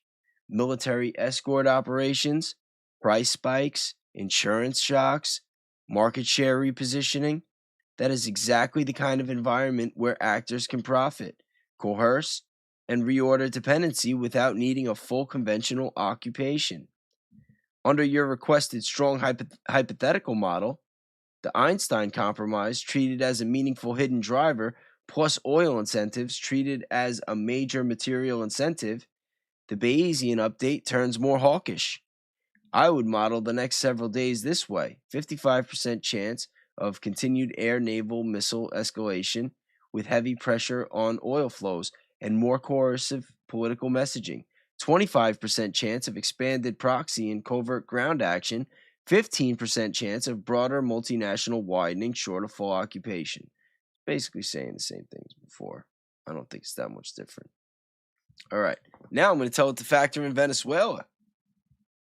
Or ask it if it's factored in Venezuela.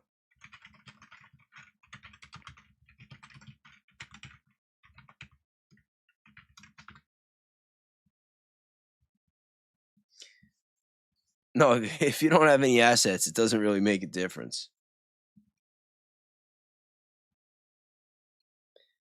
I wouldn't worry about assets anyway. Seeing what's going on in the world, store your treasures in heaven. Don't live for this world. Hope for aliens? No, hope for Jesus. Screw the aliens. We need Jesus right now. Saying Venezuela should be factored in.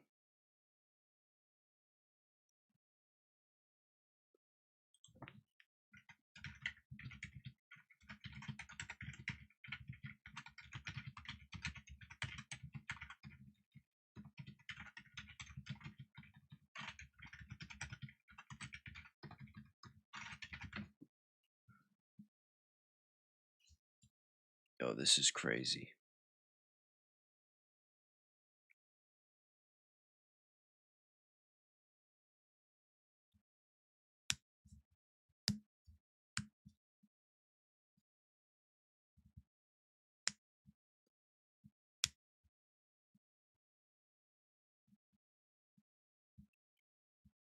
Get an RV. Yo, that I could sign up with.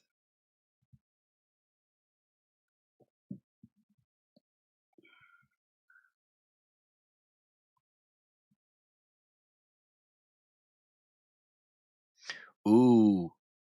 Yo, guys, I have an idea.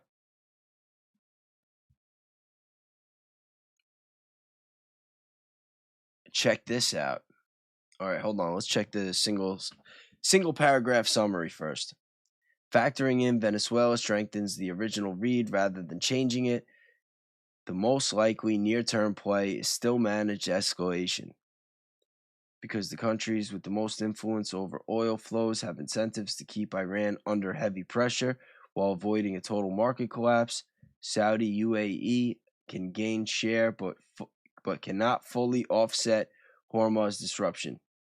Russia gains from higher prices. China wants passage protected because it needs barrels. And Venezuela offers a marginal relief, so the system remains biased towards... Oh, hold on.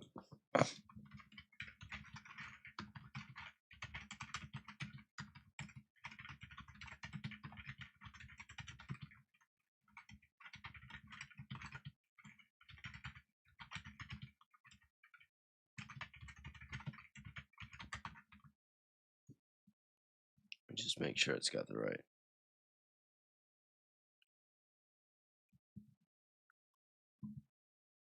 I was talking about what happened in Venezuela.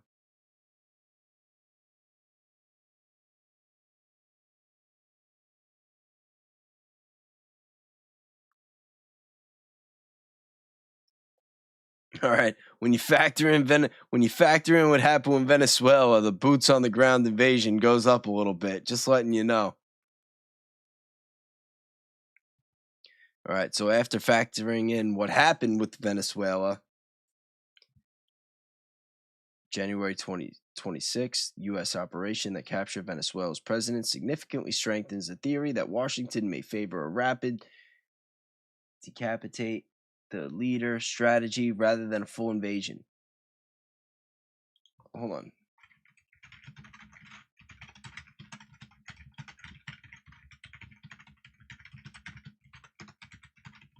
So sometimes, especially with ChatGPT, it like doesn't know like certain key details.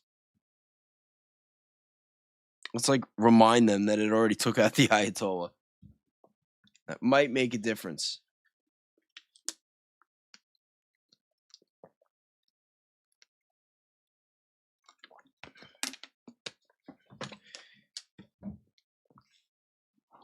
This is why I was telling the guys at Web that I need them to take my training wheels off, because like when I get going with the probabilities, like I could sit here all day doing prompts, like literally all day, and just do freaking dozens, if not hundreds of them.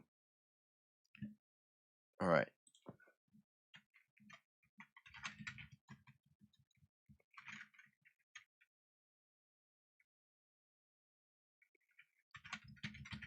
Run an analysis.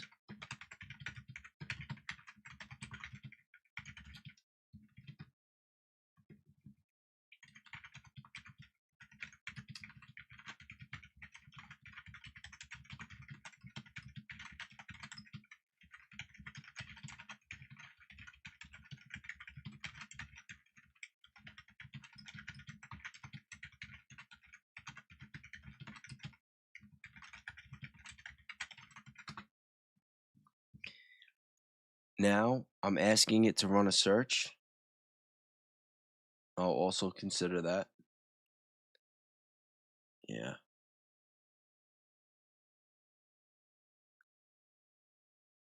ChatGPT is very biased when it comes to Boston, though. You guys got to know that.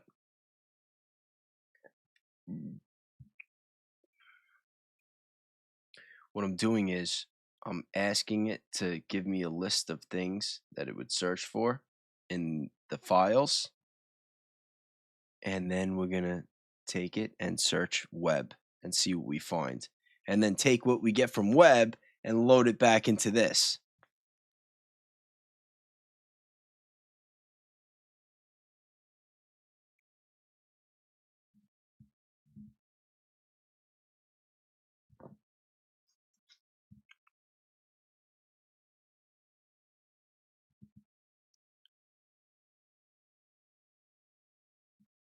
Yeah, yo, everybody's like, oh, why don't you use Grok? Why don't you use Grok? Listen, Grok is a trap. Just because you could say things on X, it doesn't mean that Grok is any better than ChatGPT. Believe me. Like the only one I didn't really use was Claude, which is crazy because that's probably the one that I should have been using. But I had just gotten around, like I used ChatGPT for a very long time, and every time those updates came, like I kind of worked around it while I went. And I don't know, I just stuck with ChatGPT. But now after their recent deals, I definitely got to get rid of it. All right. But the problem is I need a shorter prompt.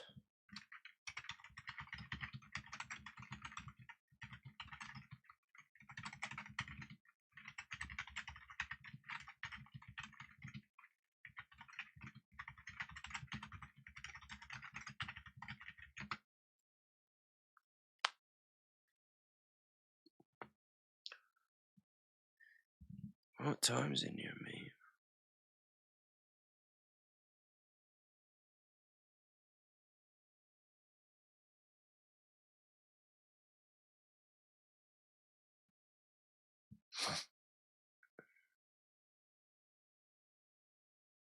Tanks is still texting me.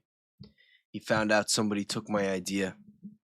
Beat me to it. He's breaking my balls.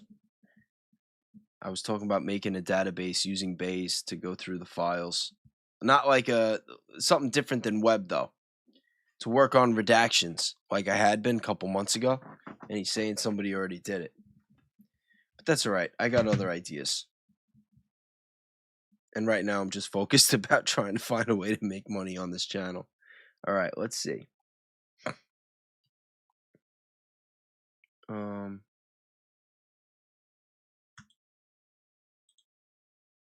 Web. Oh, no. All right.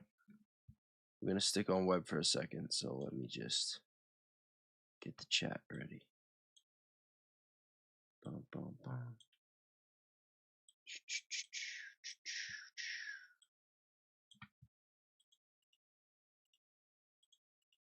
Why isn't it? There we go. Hope it's not too many characters.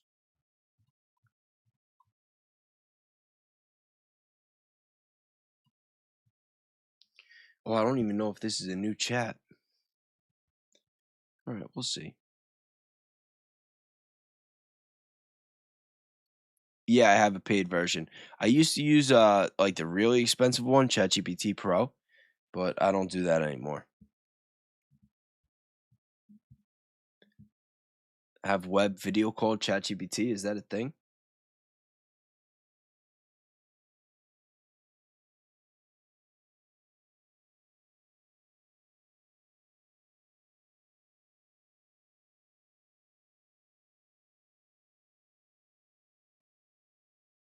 Oh, I gotta copy the next one. We're gonna see what we get.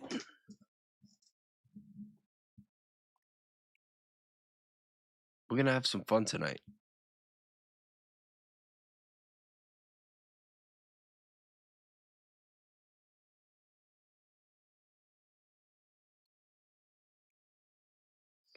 Yo, Lemon, I gotta be careful though, because YouTube is like literally shutting down accounts over that shit. I have worked way too damn hard to lose this thing. All right, let's see. Investigative findings, connections, political figures.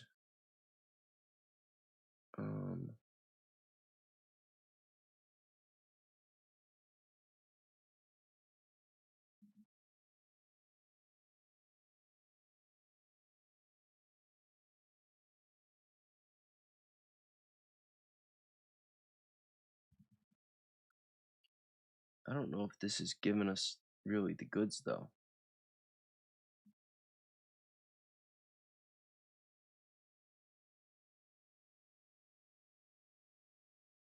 Whatever, we're just gonna dump the whole thing.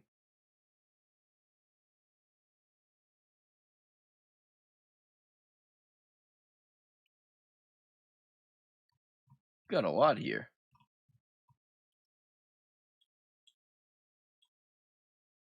Let's see what happens.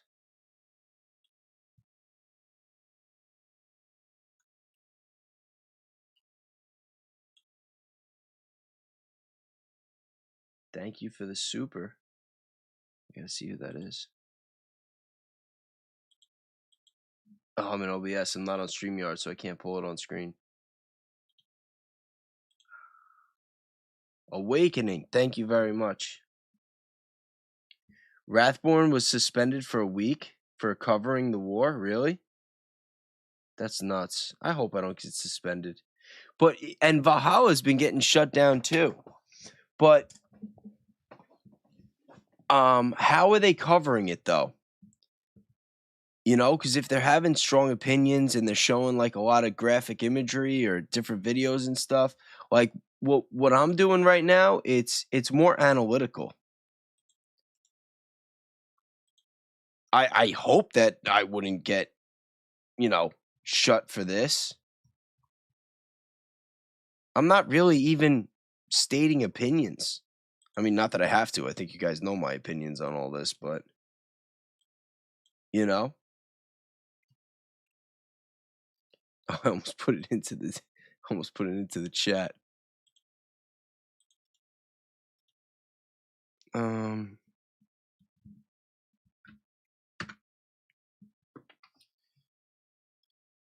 What did I ask it? I'm just going back and forth. I asked ChatGPT to give me a prompt to search web, and then I just copied the prompt, and then whatever was in there, I dumped it back into ChatGPT, and then it gave me another prompt, and I'm doing the same thing. And then I'm going to get a whole breakdown and analysis, and I'll see where we're at. And then from there, it'll do another search. It'll use Bayes again, come up with more probabilities. And then we're going to try to we're just adding additional information, as much information as we can from the files, to see if it changes the probabilities of whether or not we could expect boots on the ground within the next week or two. But this is all hypothetical anyway.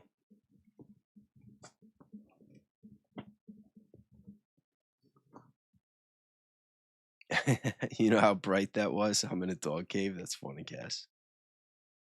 Yeah, I do got to start cross-platforming. I got a lot of stuff I got to start doing. I'm getting suppressed so hard on YouTube too. I was even thinking about asking Danks to just help me make my own website. I feel like I'm in like no man's land in this industry anyway, so. Oh, it's because it's searching. It's still doing its thing. All right, investigation findings, political intelligence, blackmail connections. All right, now it's talking about Trump. All right. This seems to be exactly what it was. This looks like the same thing it just searched for. What the hell? I'm going to give it another search.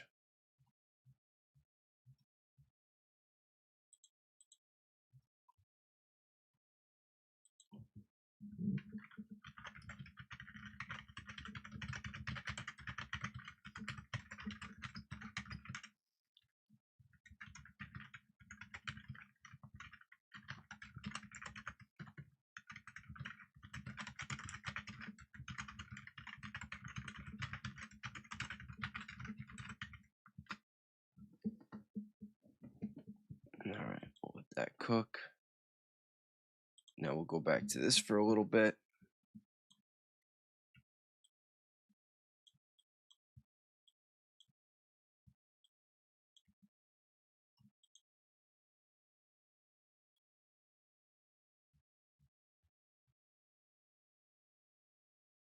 All right.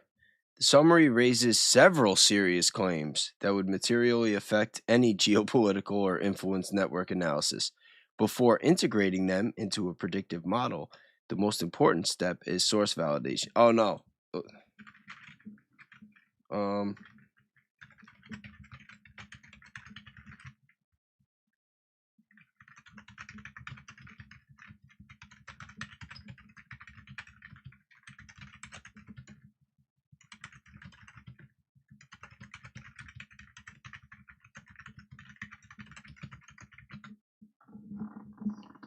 It's trying to make up excuses. It's saying I don't know if those are real files.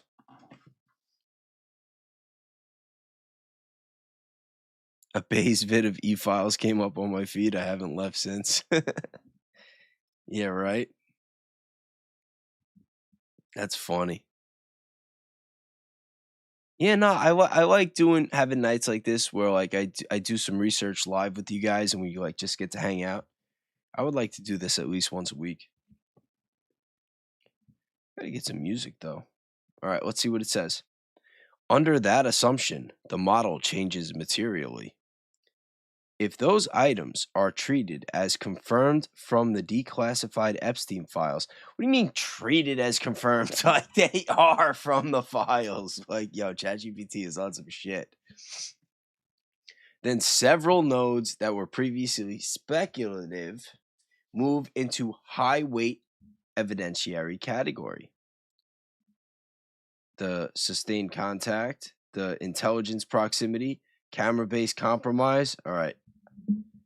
I have a feeling reading all these details might get me in trouble, so I'm just going to scroll down a bit. All right. Factor it all in. Actually, let me say lock it first. Lock it in. Factor it.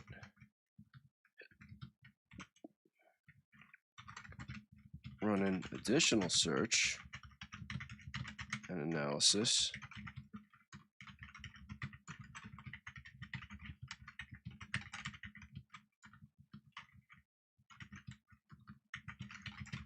And update.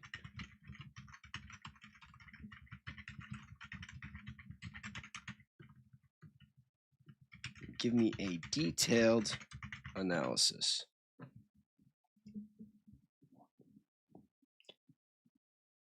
Nah, Kelly would have joined the chat. She would have said something by now.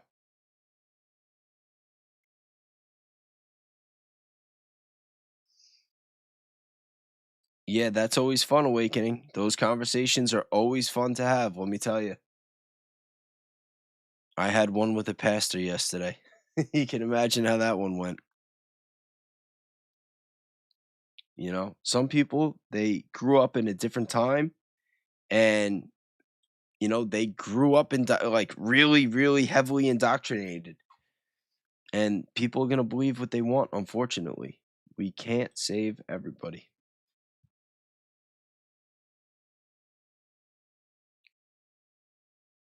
Oh, that's good. I'm very happy for you.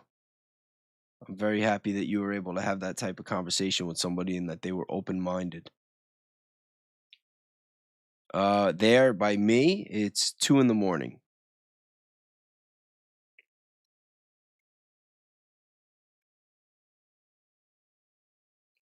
Oh, yeah, and just so you guys know, hold on, let me find this real quick for you guys.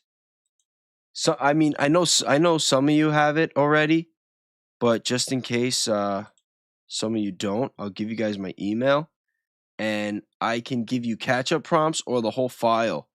I could just put it into a zip, and anybody who wants it, I could email it to them, and then you guys could do the same thing and have your fun and do your research and, you know, if you want, even make some content.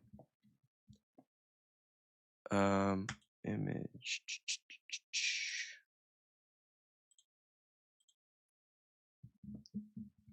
The RealBayes team banner. I want to make this smaller though.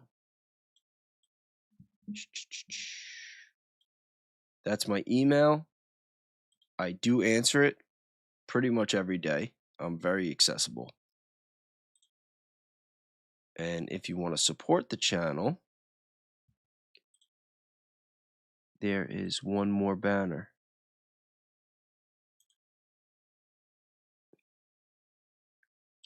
I might do a you know, I want to do a members only stream tomorrow, but I'm not sure if I'm going to be able to. I got to check the time. I know Baron's doing one. Danks has one he does every Friday. Ian's going to be on at night. So if I could find a slot, I'm going to do a members only. And if I'm up like I am tonight, depending what time Ian gets off, I might be live on Kick for the first time after him. But anyway, let's get back to this.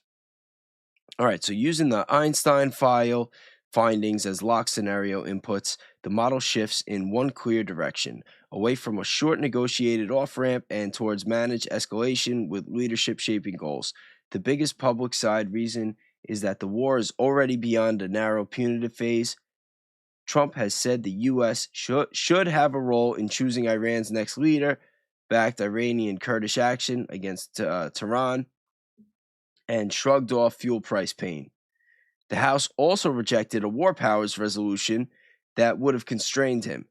At the same time, NATO has raised missile defense posture. All right, so we know all this pretty much. Washington's political break weakened, but the wider alliance is still trying to cap the conflict below a formal NATO war. We got the Venezuela factor. We got the oil factor.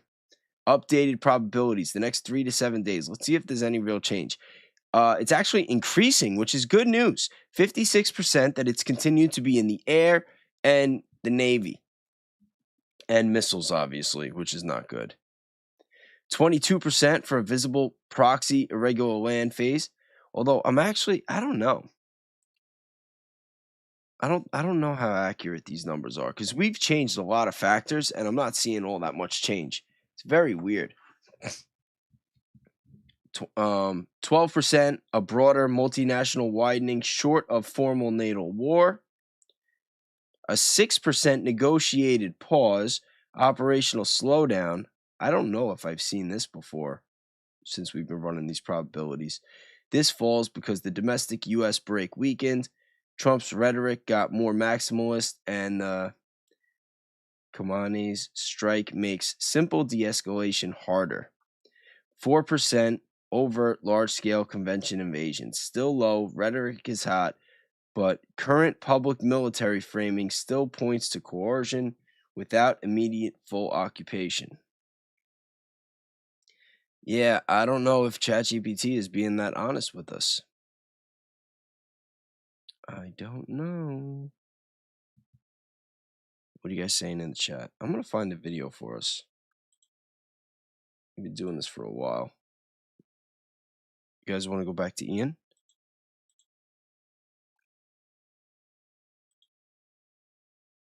Many wars we're now in. I mean, I don't know if Israel's wars count as our wars now that we're in a war with Israel, literally, officially. But yeah, gotta bomb them all. Gotta bomb them all. Right? Yeah, they are. I hope the algorithm picks up on his sarcasm. In Ecuador is what's going on. Right.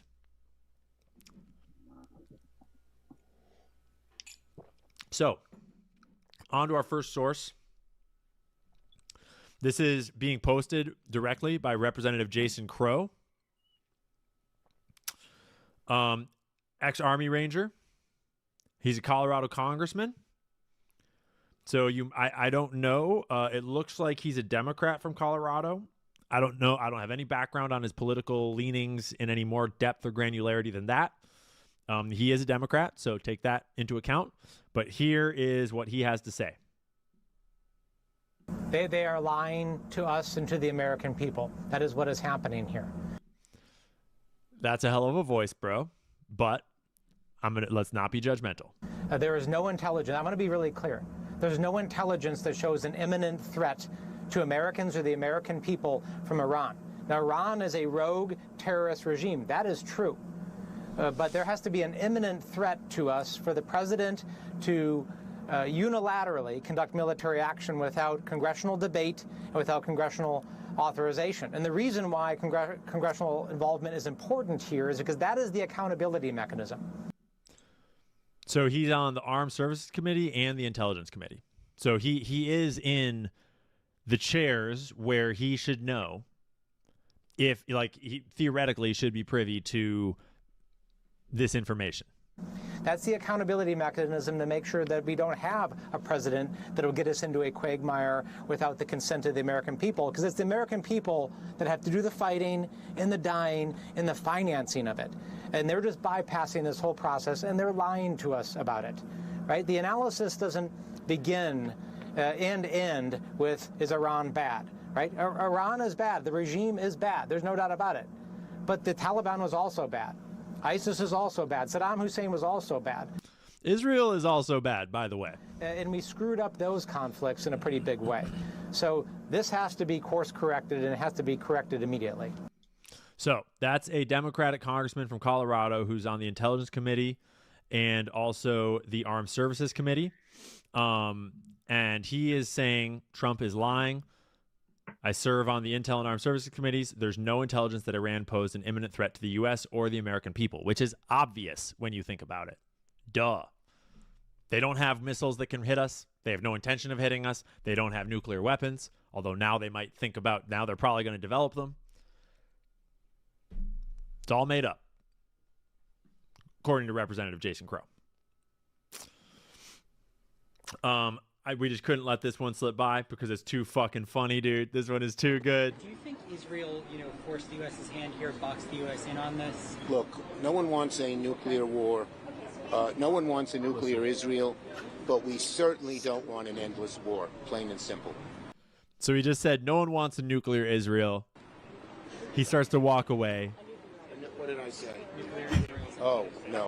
Got it. Let me say that again. No one wants an endless war, but we certainly don't want a nuclear Iran. That's for sure. I thought he was going to say it okay, again. Cool. Right, Chucky boy. Right, Chuck. Nice one. Nice. Whoops. Let's see what's on X though. You know what is with Ian? He's dropping Izzy really hard these days. Covering him too much is gonna totally freaking kill my chances of growth. A lot of these other people these days, they don't even freaking want the words said. They've all got code words. Oh, here we go. Whitney Webb. Bring it back to a question you asked earlier on about, Israel and blackmail. They don't really need blackmail anymore.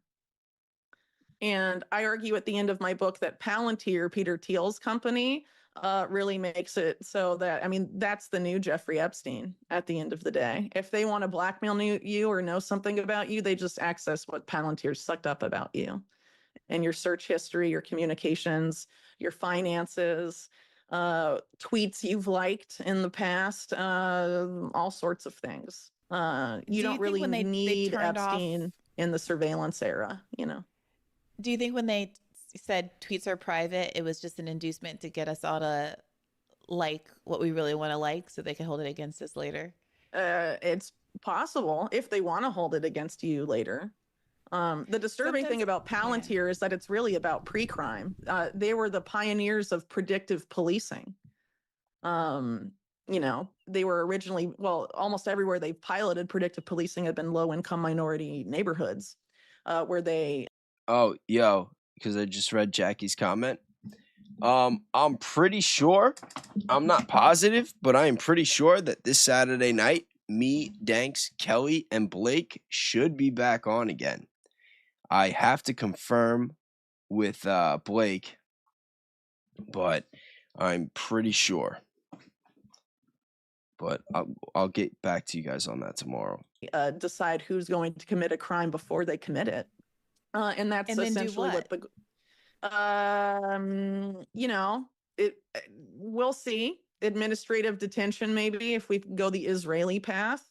But Trump actually in his first term posited this program to stop mass shootings before they happen. That would basically involve going over American social media posts and identifying if they had early warning signs of neuropsychiatric illness based on their, tweets or Facebook posts. And if they were determined by the algorithm to show those warning signs, they could be placed under house arrest or go to sessions with a court-ordered psychologist and all sorts of things. Well, some of my extended relatives better be careful because they got some wild Facebook posts. I had to leave the app. So do a lot of Americans, and it's worth pointing out that a lot of social media companies like Facebook have a lot of ties to Peter Thiel at the same time he was setting up Palantir, and that Facebook has a lot of similarities to a failed DARPA project called LifeLog that arguably Facebook was resurrected into, because Palantir is the resurrection of another DARPA program called Total Information Awareness that was so scandalous when it was announced it was defunded by Congress, but then they realized that if they turned it into a private company, no one would complain, and that's how we got Palantir.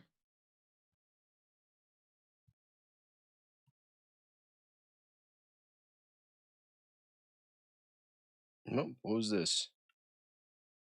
Baron. If she's reading this, she has over $750 owed to her by Pepperdine. It's on California sites for unclaimed funds. I wonder why she leaves that out of her educational narrative.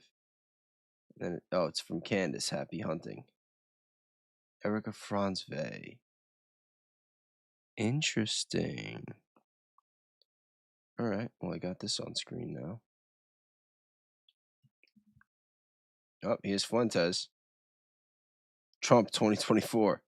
Mass immigration legally. Trans kids with parental consent. No new wars except for Iran. Free speech except anti-Semitism.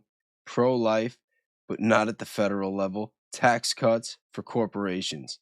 The most important election of our lifetime. Yo, he's not wrong. He's not wrong. Oh, Randy Fine on Tucker Carlson. This should be good. Thank you, Mr. Speaker. It is easy to criticize anti-Semitism when it happens on the other side. it is more difficult to address it when it happens on your own. It was not enough for Tucker Carlson to a few days ago say every Jew should have to do a DNA test to prove that they were Jewish. It was not enough for him to say that a terrorist should be able to kill us if they are under 18 years old. But yesterday, Tucker Carlson attacked perhaps the best, the most good group of Jews that are out there, a group of people who see their job to evangelize not other Jews, but Jews themselves, Chabad, a group that no one ever has anything bad to say about because they care about everyone. I wear a kippah from UF Chabad today in honor of them. We have a cancer in this country. It is anti-Semitism, and Tucker Carlson represents it. He is many things, but one thing President Trump and I agree on is he is certainly not MAGA. Thank you, Mr. Speaker. You know, I agree on the part that Tucker's not MAGA. I don't think a lot of people are MAGA anymore. I think MAGA is pretty much done. I mean, well, it's definitely not done. We're going to have to deal with it for a couple of years. But as far as like that feeling that we had in America when Trump won the election, that's definitely done. Because for me personally, he has contradicted and shit on every single promise that he made and every reason that I voted for him. You know, had I known that it had been like this, I just wouldn't have voted at all.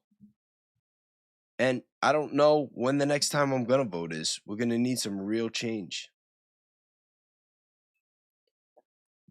What is this? Oh, is this is what Danks was playing about James Lee before? Address for Valley. Mark Zuckerberg has just added facial recognition to its smart glasses and hopes the public is too distracted by political turmoil to care. With an internal memo reading, quote, "We will launch during a dynamic political environment where many civil society groups that we would expect to attack us would have their resources focused on other concerns." To use it, you just put the glasses on, then as you walk by people, the glasses will detect when somebody's face is in frame. This photo is used to analyze them, and after a few seconds, their personal information pops up on your phone. Cambridge Community Foundation. Oh, hi, ma'am. Wait, are you Betsy? Yes. Oh, okay. I think I met you through like the Cambridge Community Foundation, right? Yeah. And not only are they identifying people through the glasses, if you're one of the people wearing the glasses, you are being watched as well. Quote, "The investigation found that much of the footage captured by Meta's smart glasses, of which more than 7 million pairs have reportedly been sold, is being reviewed by contract workers at a Kenya-based company called Sama. They say that sensitive and personal footage captured by the devices, including people going to the bathroom, getting dressed, and having sex, is being reviewed by contractors who see all of it uncensored." Well, what could possibly go wrong, y'all? Yo, that is crazy. Crazy. But, I mean, if you think about it, if you bring your phone into the bathroom or, you know, you have your screen facing your bed, there's a good chance somebody could be doing that already anyway. Although, I guess with these Meta glasses, it's like you know that it's happening. Oh, man. All this tech, all these different luxuries, all these conveniences, there's always a price. There's always a trade-off.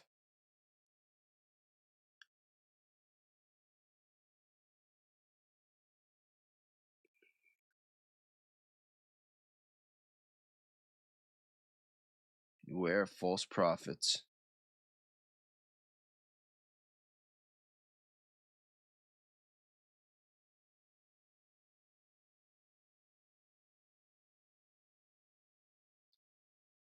What's this? Male.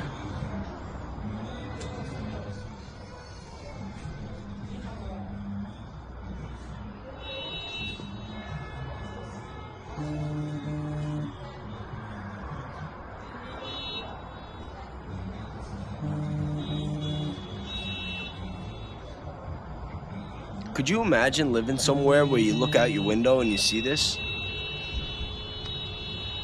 That's got to be so scary. That's going to be so scary. Oh, how many of you guys saw that video that I posted earlier? It didn't have a lot of views. I don't know if it was the title, the thumbnail, just overall suppression, but I posted something pretty funny. Cass, I know you weren't here for this. I'm actually going to play it. I got no shame playing my own video. So, yesterday, we covered... I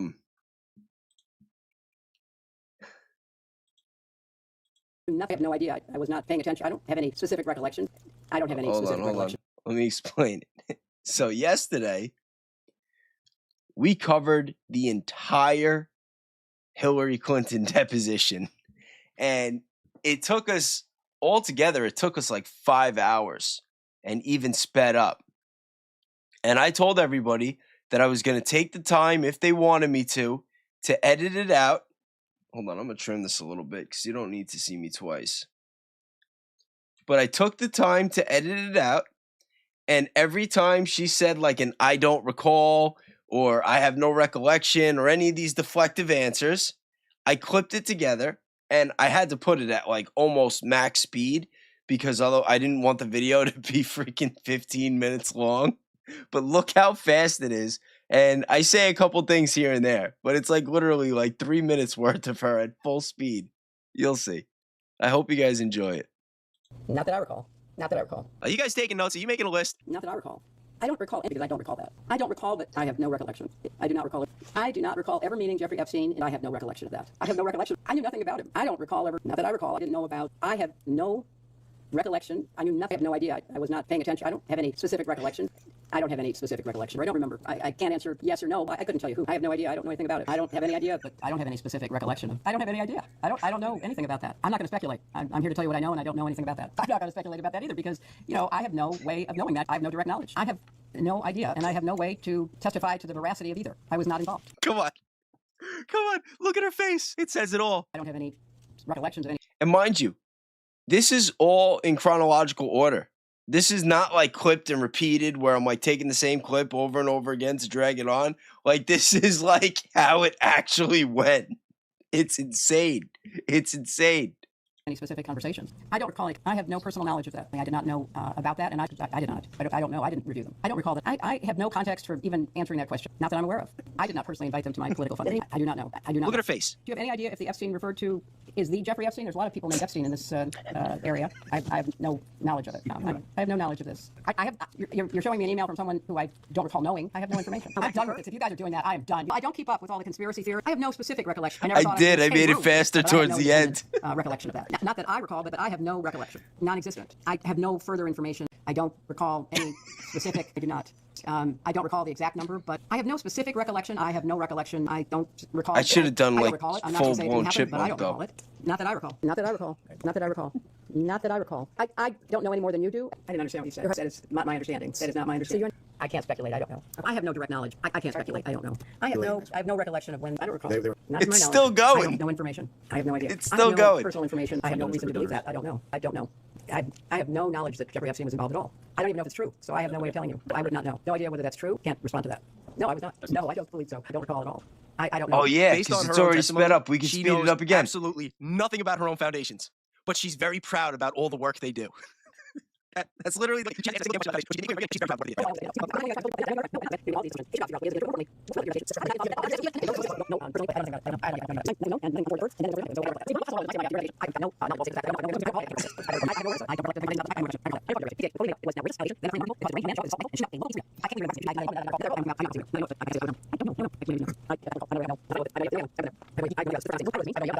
Yeah, like this whole thing. I can't believe I sat through it, to be honest. But this is disgraceful. Our system does not work. Our system does not work. Well, I hope you guys got a kick out of that. That thing took me a long time too. I'm not gonna lie.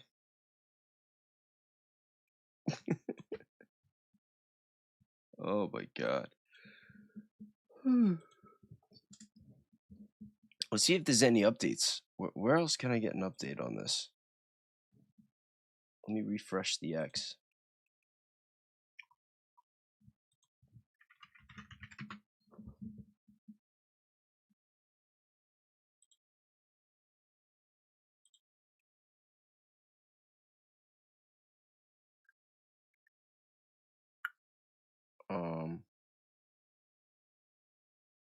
Oh, this guy is claiming that the Ayatollah was the person that was keeping Iran from becoming a nuclear power. Let's see what he has to say and if there's any truth to it. Oh, I gotta put it here. Nope, not that one. Nope, not that one. There we go. Was a miscalculation that will, you know, the historians will look back at it and just shake their heads and say, what the hell were they thinking? Think of this. The one guy in Iran that blocked for 36 years Iran's ability to develop a nuclear weapon, the one man who stood in the way, who said, we will not build a nuclear weapon, that's the guy the United States killed. So we're sitting there saying that, oh yeah, we're doing this so Iran doesn't threaten the world with a nuke. The Ayatollah Khamenei, 36 years ago, issued a fatwa, said, no, that is evil. We're not going to go down that path. And the United States killed him, or the Israelis did, or both. I mean, it was a miscalculation. I mean, if that's true, and the Ayatollah was the one that didn't want Iran to be a nuclear power, which actually makes sense because, I mean, how long was he in power? Then that is going to be all the more motivation for America to go all the way with this war. And I think that that is definitely going to affect the probabilities of boots on the ground. And remember, before when it was going back and forth between like the 5 and 10%, that was only saying for this week. It wasn't saying for a month, for a year.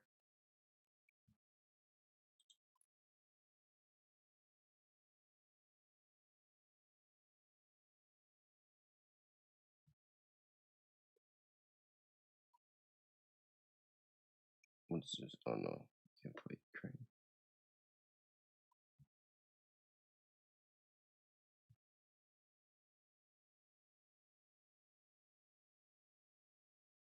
Right there behind me, I've just arrived at an impact site where an Iranian missile hit earlier today, and you can see a massive crater right there behind me. And rescue workers still searching for people possibly missing under the rubble, and you can get an idea of how massive that blast must have been.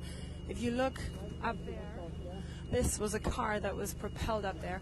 This was by far the most significant impact today since Iran began retaliating after Israel and the US began attacking Iran this morning. I've just... Man. Just don't want anything to do with any of it at this point. It's like, how did this happen? How did we end up at war with that? Oh, this guy's the best, but he's always got music in the background. He's always got music. Watch, let's see. Whole idea, we told him not to fucking do it, and he just fucking did it anyway. So that's awesome. That's great times, and it's super popular, right? The only people that are... Yeah, he's got the Stones playing in the background.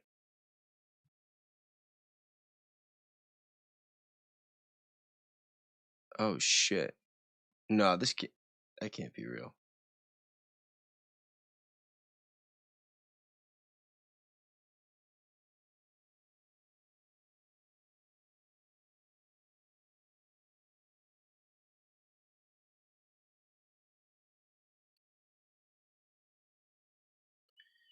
Jim Brewer, this guy is the best. Having money, the fear of not having a job, the fear of we're going to go to war, the fear of like, oh my God, what if this happens? I have no insurance. This entire system is controlled by fear. The fear of not having money, the fear of not having a job, the fear of we're going to go to war, the fear of like, oh my God, what if this happens? I have no insurance. Everything is based on fear, all of it. You might have a flood, so you need flood insurance. Oh, you need this, so you need insurance. You need, what if. The system has to be taken down. It has no choice. It has to be taken down. What do you guys think about that take?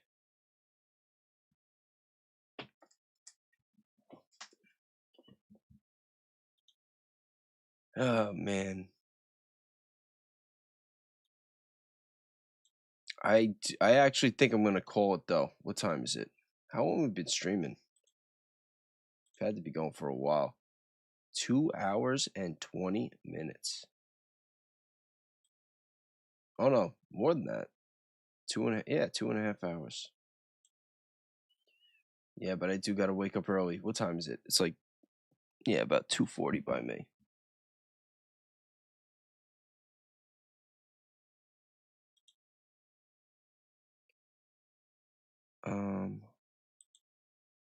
All right, guys. That's gonna be it for me tonight. Thanks so much for hanging out. You know, this was cool. I like having nights like this. If anybody wants, I'll make a transcript with that. If anybody wants any of those prompts or any of the notes, just email me and I could send it like I always do. And I will be back on tomorrow. And like I always say, remember, be kind, be grateful, do something nice for somebody, and have a good night. And say a prayer. I think everybody should be starting to pray more these days. Even if you're like not religious. I think it's a good thing to get into right now. All right. Thank you guys. Take care.